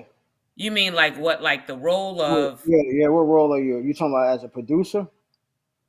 well, shoot, I'm the writer, producer, and director, so any Oh, role okay, they want to okay. pick up. Oh, okay. Yeah, I just want to. Oh I yeah, mean, TK about to be. She's been in various roles on film. So now when she's It's working dope. on Jade, she about to put on all the hats. Well, when well, it go no, into no, production, no, when you no, no, start. no. No, I have made a decision. The writing is done. Uh-huh. Yeah, The writing is done. So when I get on set, the you director. producing, my part of the producing and development for 2 years Yeah, is done. yeah, you're So when directing mode I'm now. on set, I'm going to be a director, and Mm-hmm. then I'll do pre and I'll do post. But when I'm on set, I have two other producers that Mm-hmm. are on set. I have three other producers, but two of them will be active on it during principal photography. Okay, dope. When you start, and you got a start date yet? Derek, I, I have a date down. I have a date down. I'm just waiting for the money to drop. Literally, you can ask me anything about this production, how much, who getting paid, who working what deal, what character, who, what location. Everything is laid out. I just gotta wait for the appointed time. You know, I just gotta wait for the appointed time. Yeah. So Let God, me ask you a question. Mhm. Is that the only project you're waiting on to do?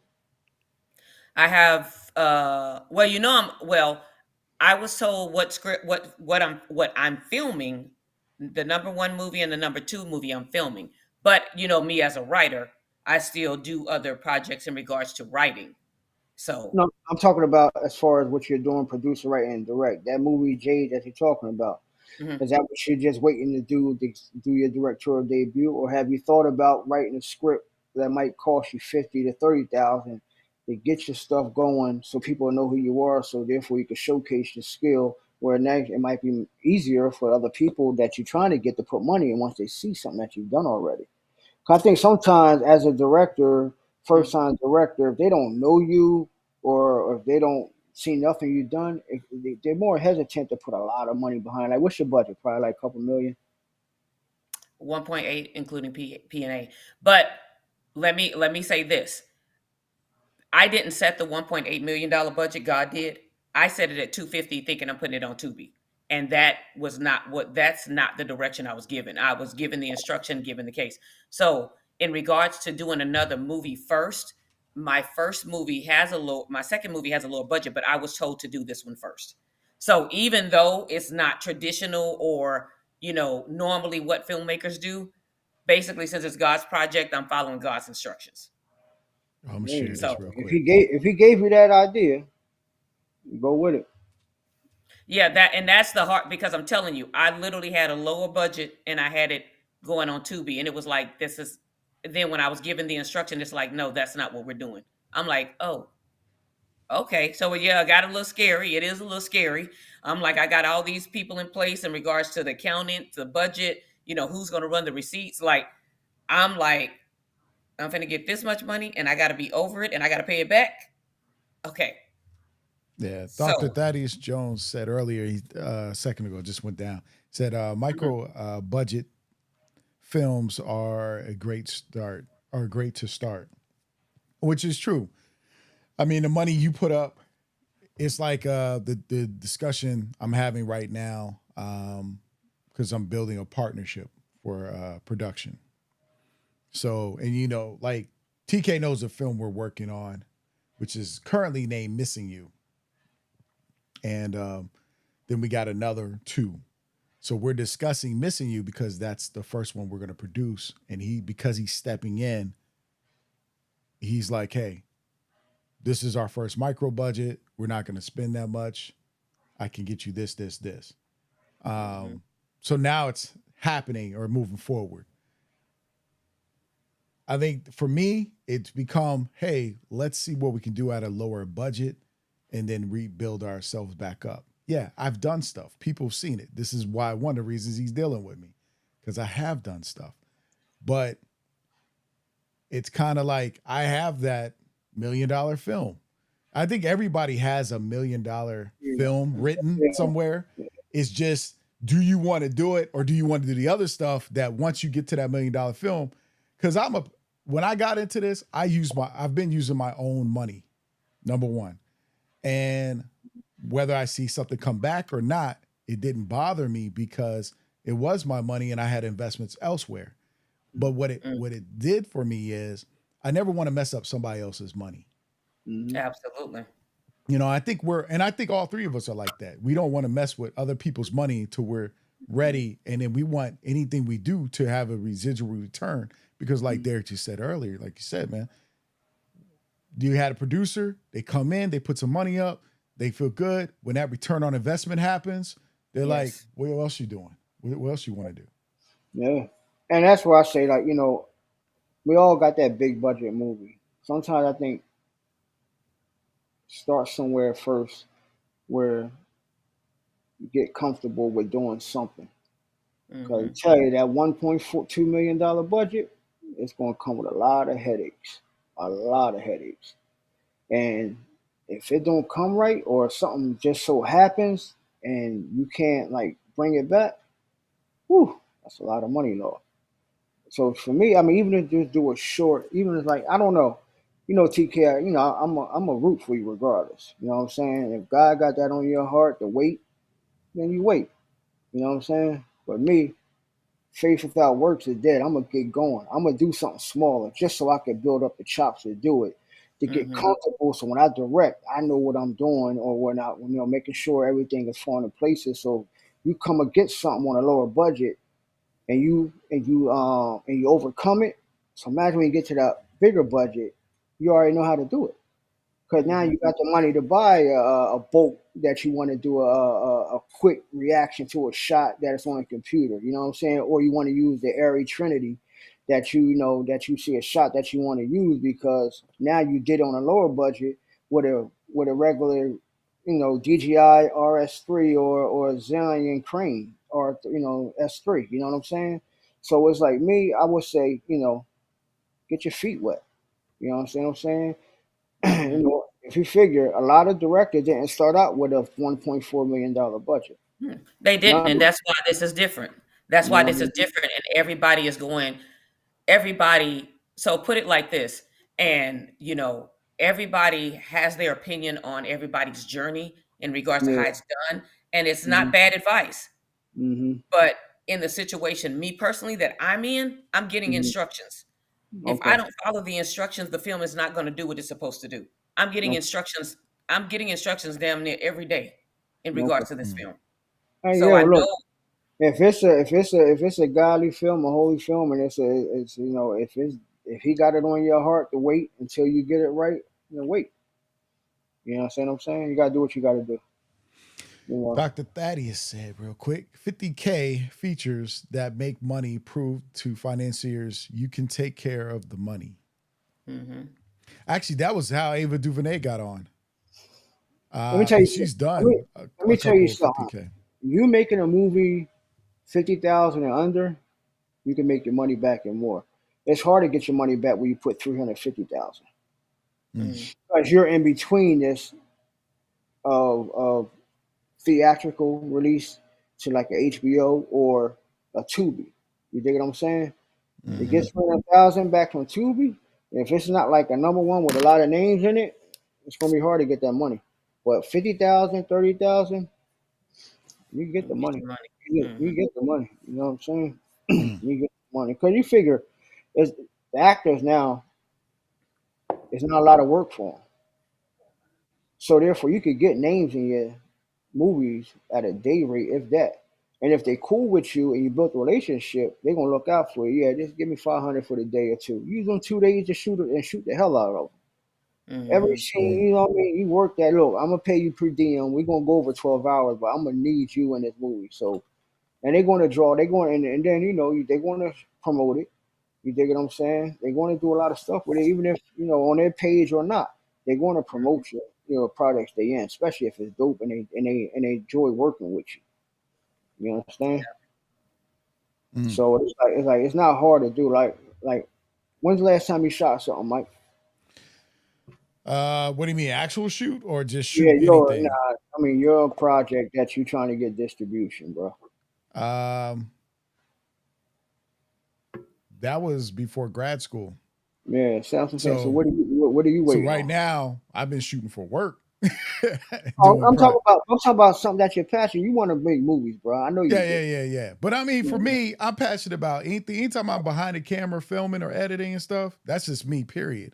Mhm. And this is passionate for me. Like the black, because I guess the reason I love the Black Filmmakers Lounge and doing what I do Mhm. is because when I first started, there was nobody doing this, right? No one to Mhm. tell me anything. And Yeah, then when I met people, they were making mistakes that I learned not to make, but they also made the mistakes I did make, yeah, right? Mhm. And I wish I had, and you can never stop anyone from making mistakes. Like that's Murphy's Law, right? But the little bit of knowledge you can get each time and the people talking to and connecting changes your perspective.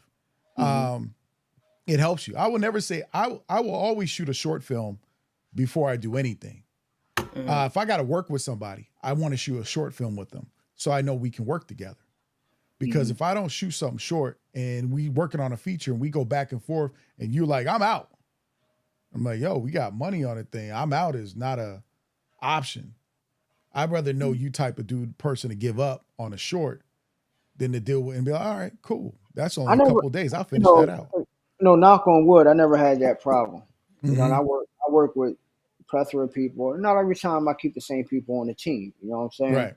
I work with different DPs, but I lay the ground rules and I tell them what I want, and they tell me what they want, and this is what we expect. Okay, let's make magic now. You dig what I'm saying? And I never had a problem with nobody. You know what I mean? Usually the problem comes from like PAs or just people that's talking, or sometimes you get a person in certain key departments, whereas though they're catty. You dig what I'm saying? They get Mm-hmm. real catty. So I pull them to the side. So look, I'm not gonna have it on my set. Okay, whatever your reason or whatever the reason why you brought that here to set, you should have left that at home before you came. But now you're disrupting his mojo and his energy on set, and I'm not gonna have it. You Right. know. So if you want to leave or you want to take 5 and go woosah outside somewhere and go smoke something, I'd rather you go do that than continue to bring this bad energy. You dig what I'm saying? Exactly. Oh, definitely. Because I've had that. Like that's the thing. We had a whole web series, and because somebody's head got bigger than it should have been, because it was doing well, we already had the next seasons written out. Like Yeah. 3 seasons ready. And they come and they think they're big.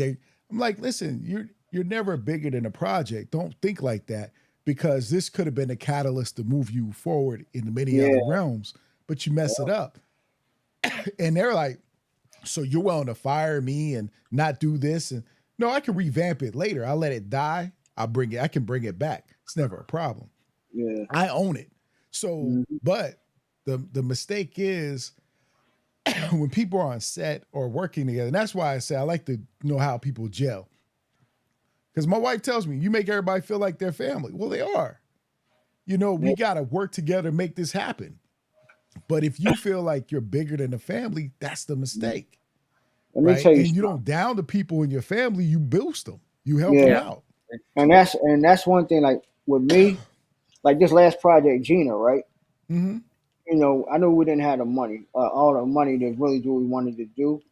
So what I done, like my DP, my gaffer is from Florida. My first AC DIT is from Atlanta. You know Okay. what I mean? They drove up. I let them stay with me. Mm. So that saved me $4,000 right there. Absolutely. Yeah. You dig what I'm saying? And it was cool. Sometimes you just gotta do what you gotta do.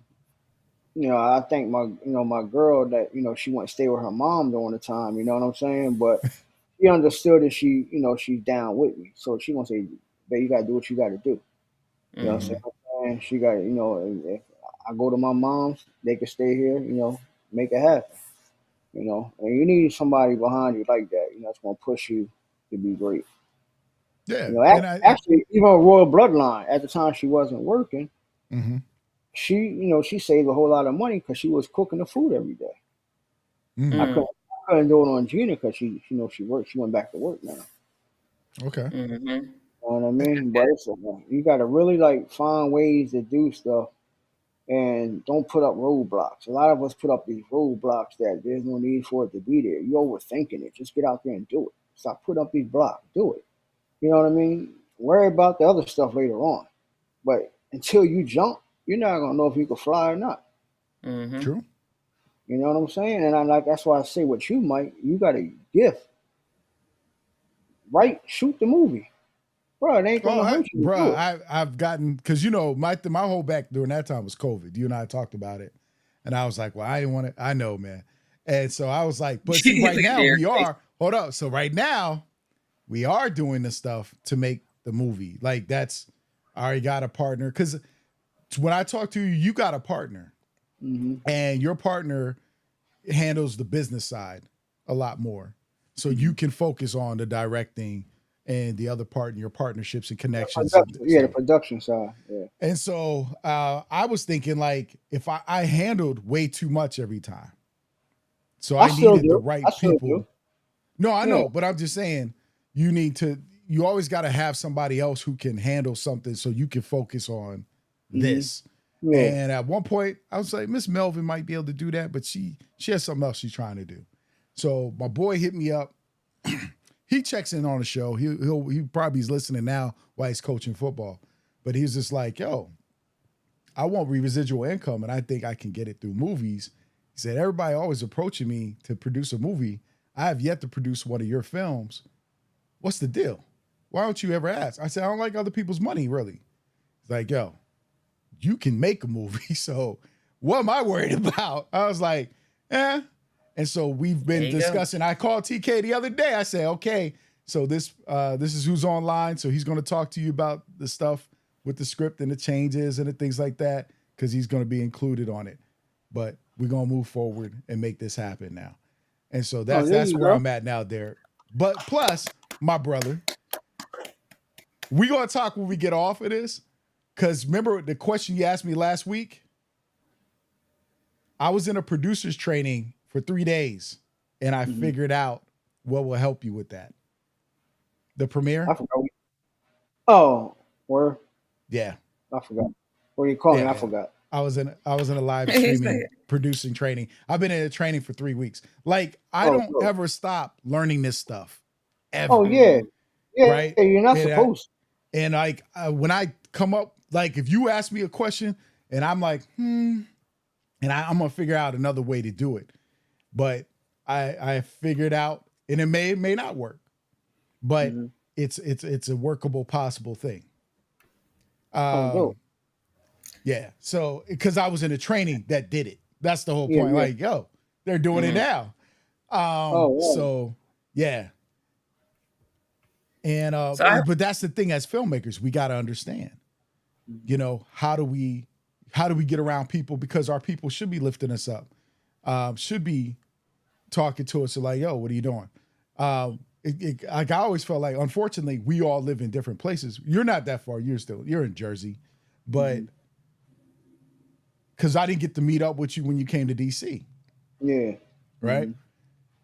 But that's the thing. We got to figure out, how do we meet up? How do we all come together and talk? How do we, even if we all got to get online on a Zoom, an actual closed Zoom with certain people and discuss, okay, what are you working on? How can we get behind it? What can we be doing? If you're not good at marketing, hey, how can we help you design a marketing plan? How can we, and that could be small investments, but if everybody's getting different residual incomes, that's helping everybody's movie. That's how I Yeah. look at it, right? Mm-hmm.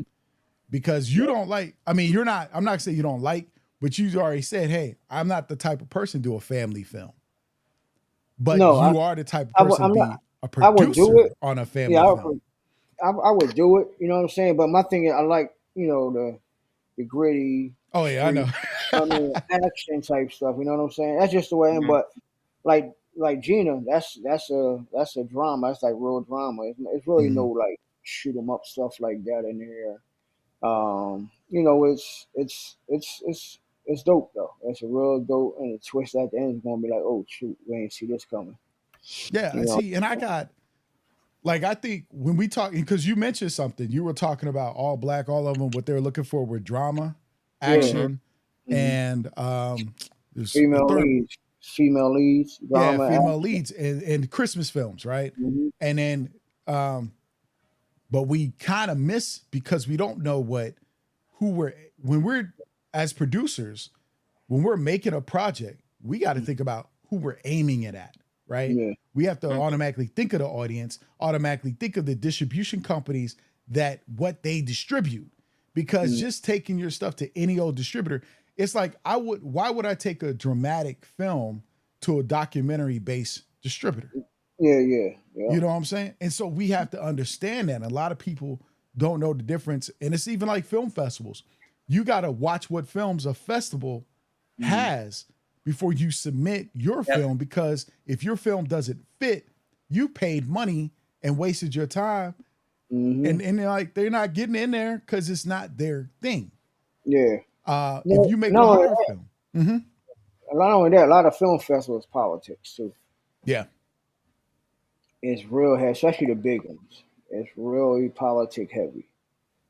You know what I mean? If you don't know the owner or if you don't got like a name in your movie, 9 times out of 10 it's not going to get picked up in there. You know what I mean? Darrell asked a question real quick. He said, are they looking for sports dramas with female leads? Asking for myself. Oh yeah, Actually, yeah, yeah. that's a female lead. Then it's a sports drama joint. Oh Yeah. yeah, Sports dramas are just make sure the production value is on a beam. yeah, they're not rare, but they're still rare.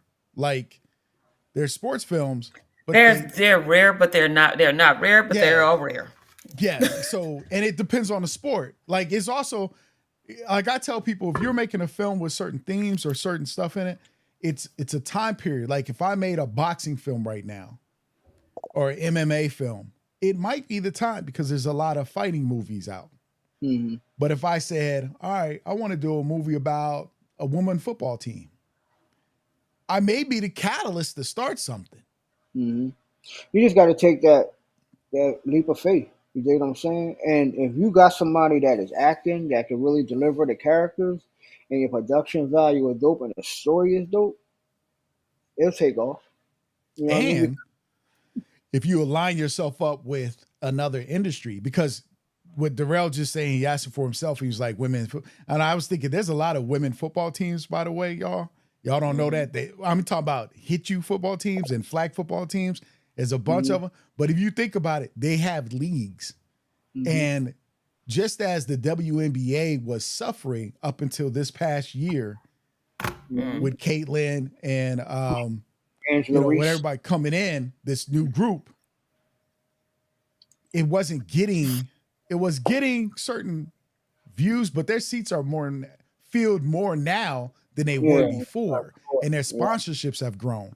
So by making films about that, you might get the partnership or the connection because they want to boost that, they want to support it. Yeah.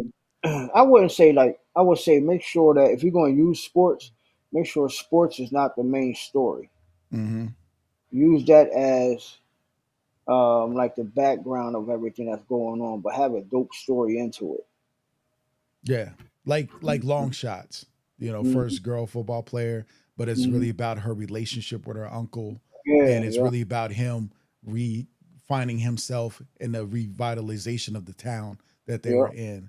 yeah, And even though they like, if y'all haven't seen Long Shots, that's y'all fault. But Ice Cube, everything.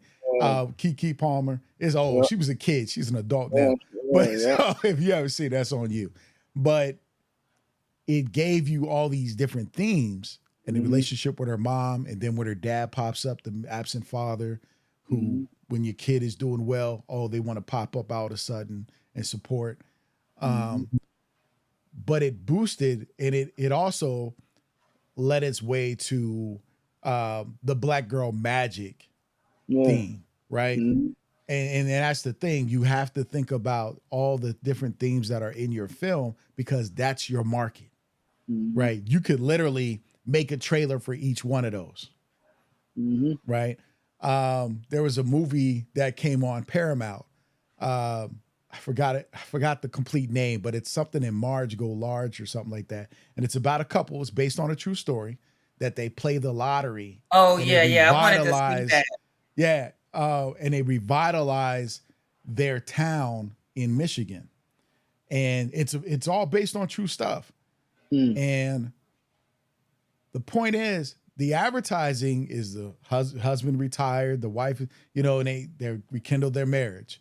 Another part of advertising is they win in a lottery, which probably got more people to play the lottery and research.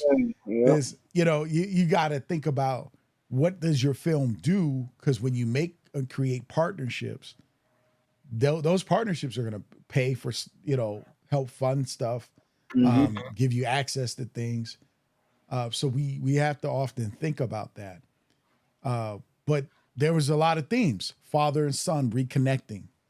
Like I said, the husband and wife connecting, the community, because what they did is they revitalized their town by winning the lottery, and they started a business, basically, and everybody invested in buying lottery tickets, and they all got the portions out of it.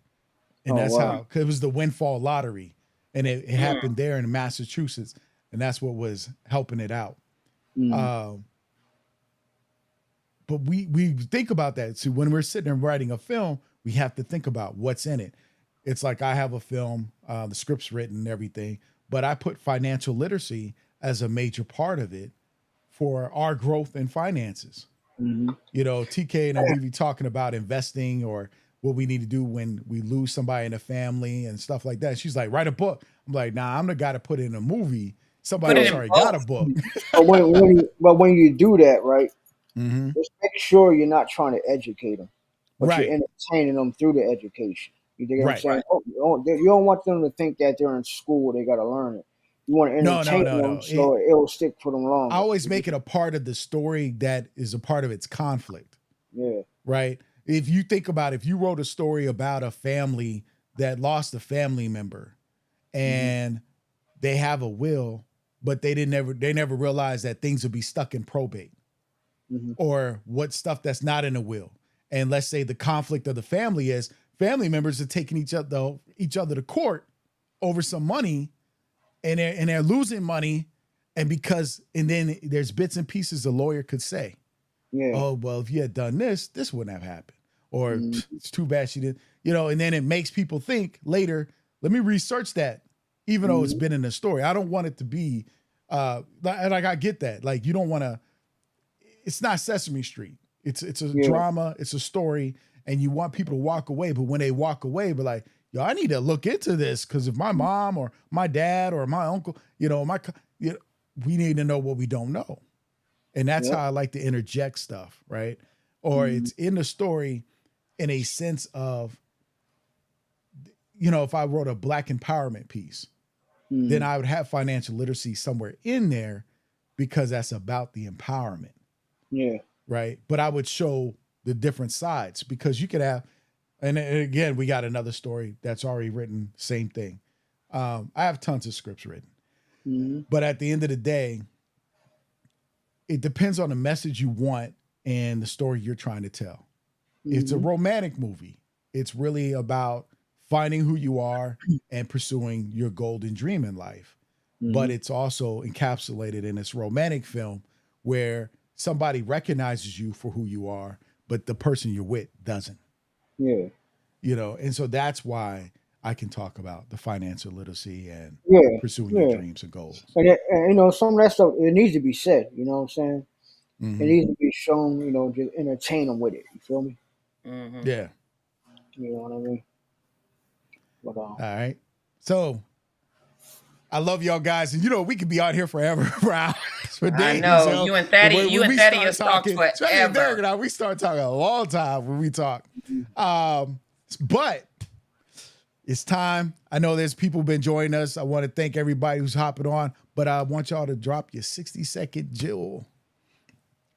What's that diamond, Derrick? Let me think about it. Go ahead, TK. Okay, TK. She's like, I wrote it down. I No, I didn't. But I know sometimes I do good, but most of the time I don't. But I'm gonna say research and put the people around you, because like Derek was saying, and like Michael was saying, and like I'm doing, like I'm following suit in regards to building a team of people you can trust, and building a team that people know more. I mean, people can add to it because it's a collaborative effort. Like Derek said earlier, it's a collaborative effort. It's not like just do this, do this, do this. Put people around you you trust their vision. They believe in your dream. They believe in what you're doing, and they want to help see it flourish. So you want to get those people that believe in it, as well as are able to input and make it better, not just adding people to the team just because they available. So, Yeah, be strategic on who you add to your team, and then you don't have to worry about firing people as much as possible in the middle of the set, because I'm here for it. You yeah. can't do the job, you can't show up, it's okay. It was nice Well, working with you. yeah, that's true. I mean, my thing is this: is that if you want to do this, stop putting up roadblocks and just do it. Even if you don't feel comfortable with, do a short movie first. But the thing about it is, you got to stay active in doing it. There's only so much you could talk about before you just got to just jump Mhm. and just do it. If you this is what you want to do, just jump. You know what I mean? Even if it's just a short film, just jump. So then you go back and look what you could have done different, what you got to work on before you take on a bigger feat, before you introduce people into the investment group that you're trying to put together. Okay, just do the short film, and once you feel comfortable, man, and you'll do it. Also, the main thing is, as a director, first time director, make sure you got a dope DP because he can save your life. You know what I'm saying? Make Yes. sure if you're a first time director, make sure you get a dope DP. He can save your life, and one that is not a butthole, one that sees your vision that you want and can translate it for you without him trying to be a butthole about it. You understand? Mhm. But sometimes DPs will try to take control of it if they think that you don't know what you're doing Oof. or you don't know Ooh, what you're your doing. set can do that. I know You that know what I mean? somebody that's happening to right now on a movie I Yes. co-wrote with them. That's exactly what happened. Yeah. Yeah. So make sure when you get a DP, he understands you, he trusts you, he want to bring your vision to life. And everything gonna work smooth because after that it trickles down to his people. He know gaffers and grips. You get a sound dude. Main thing, like first time director, I always say, get you a dope DP. Yeah, Yeah, that's what I that's your that's gem. how I yeah, that's my gem, man. I don't know if it was a gym or not. Nah. You good. That's a gem, man. Thank you. Mine is simple. Oftentimes people walk in the room and some people see themselves as the smartest person in the room. Everybody in the room is smart. They know something you don't know. No one is ever smarter than the room. So Mm-hmm. get around a room that people can contribute. And I always say this, if you've seen it, in order to benefit, you got to be beneficial. Mm-hmm. So you got to be willing to contribute, add to it, and you get the benefits from it. And that creates growth within your group, within your core group, and growth within yourself because you're always Mm-hmm. trying to learn and add and grow. And if everybody's doing that, then everybody will flourish at it. So that is my 60-second jewel. I like to thank Derrick Hammond. Thank you, brother, for coming on. Appreciate you. Gotta give you applause. Give DJ Horn too. Because he took his time out. And everybody who joined us, Thaddeus, Darrell, my M Legend Brown, Thomas. We had Dexter. Tons of you guys started coming on and talking. And of course, we had somebody we had to ban earlier for Oh wow. ridiculousness. Yeah. Yeah. That's YouTube, man. That's the problem with YouTube. Oh, Uh, somebody from YouTube. yeah.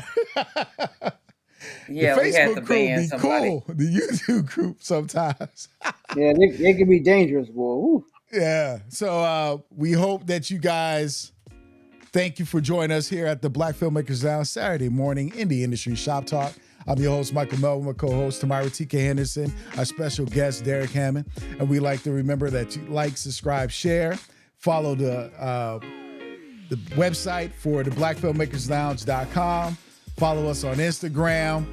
Got a YouTube channel. If you want to listen and see the video, it's on YouTube as well. It'll be in our podcast section. Also on Spotify, so you can see the video and listen to the podcast as well. Apple, wherever it is a podcast runs at this point. So go ahead and check us out. We hope you guys have a wonderful weekend. Like Derrick said, go out and shoot something. Just get your feet wet. Make it happen. Enjoy and like, subscribe, share. And if you're the Black Filmmakers Lounge community group, know that this is attached to the group. So join the community, talk with other filmmakers, make connections. We love y'all. We hope you guys have a wonderful weekend. Derrick, we appreciate you once again for coming through. And Derrick does good work. Go check out Tubi. All you got to do, I'm telling you, all you got to do is put Derrick Hammond in Tubi and his films will pop up. Now, Probe was one of the first ones that do pop up. It's on everything. Tubi, Amazon, Peacock TV, Mansta. I'm all over the place, man. Now. Oh, okay. Well, Peacock, come on. Go everywhere. I gotta go find the other ones. I watched one, but I need to go find the other ones that are not horror. But I'm looking forward to Gina. All right, y'all. We love y'all. Have a good weekend. Bye. Be blessed. Peace.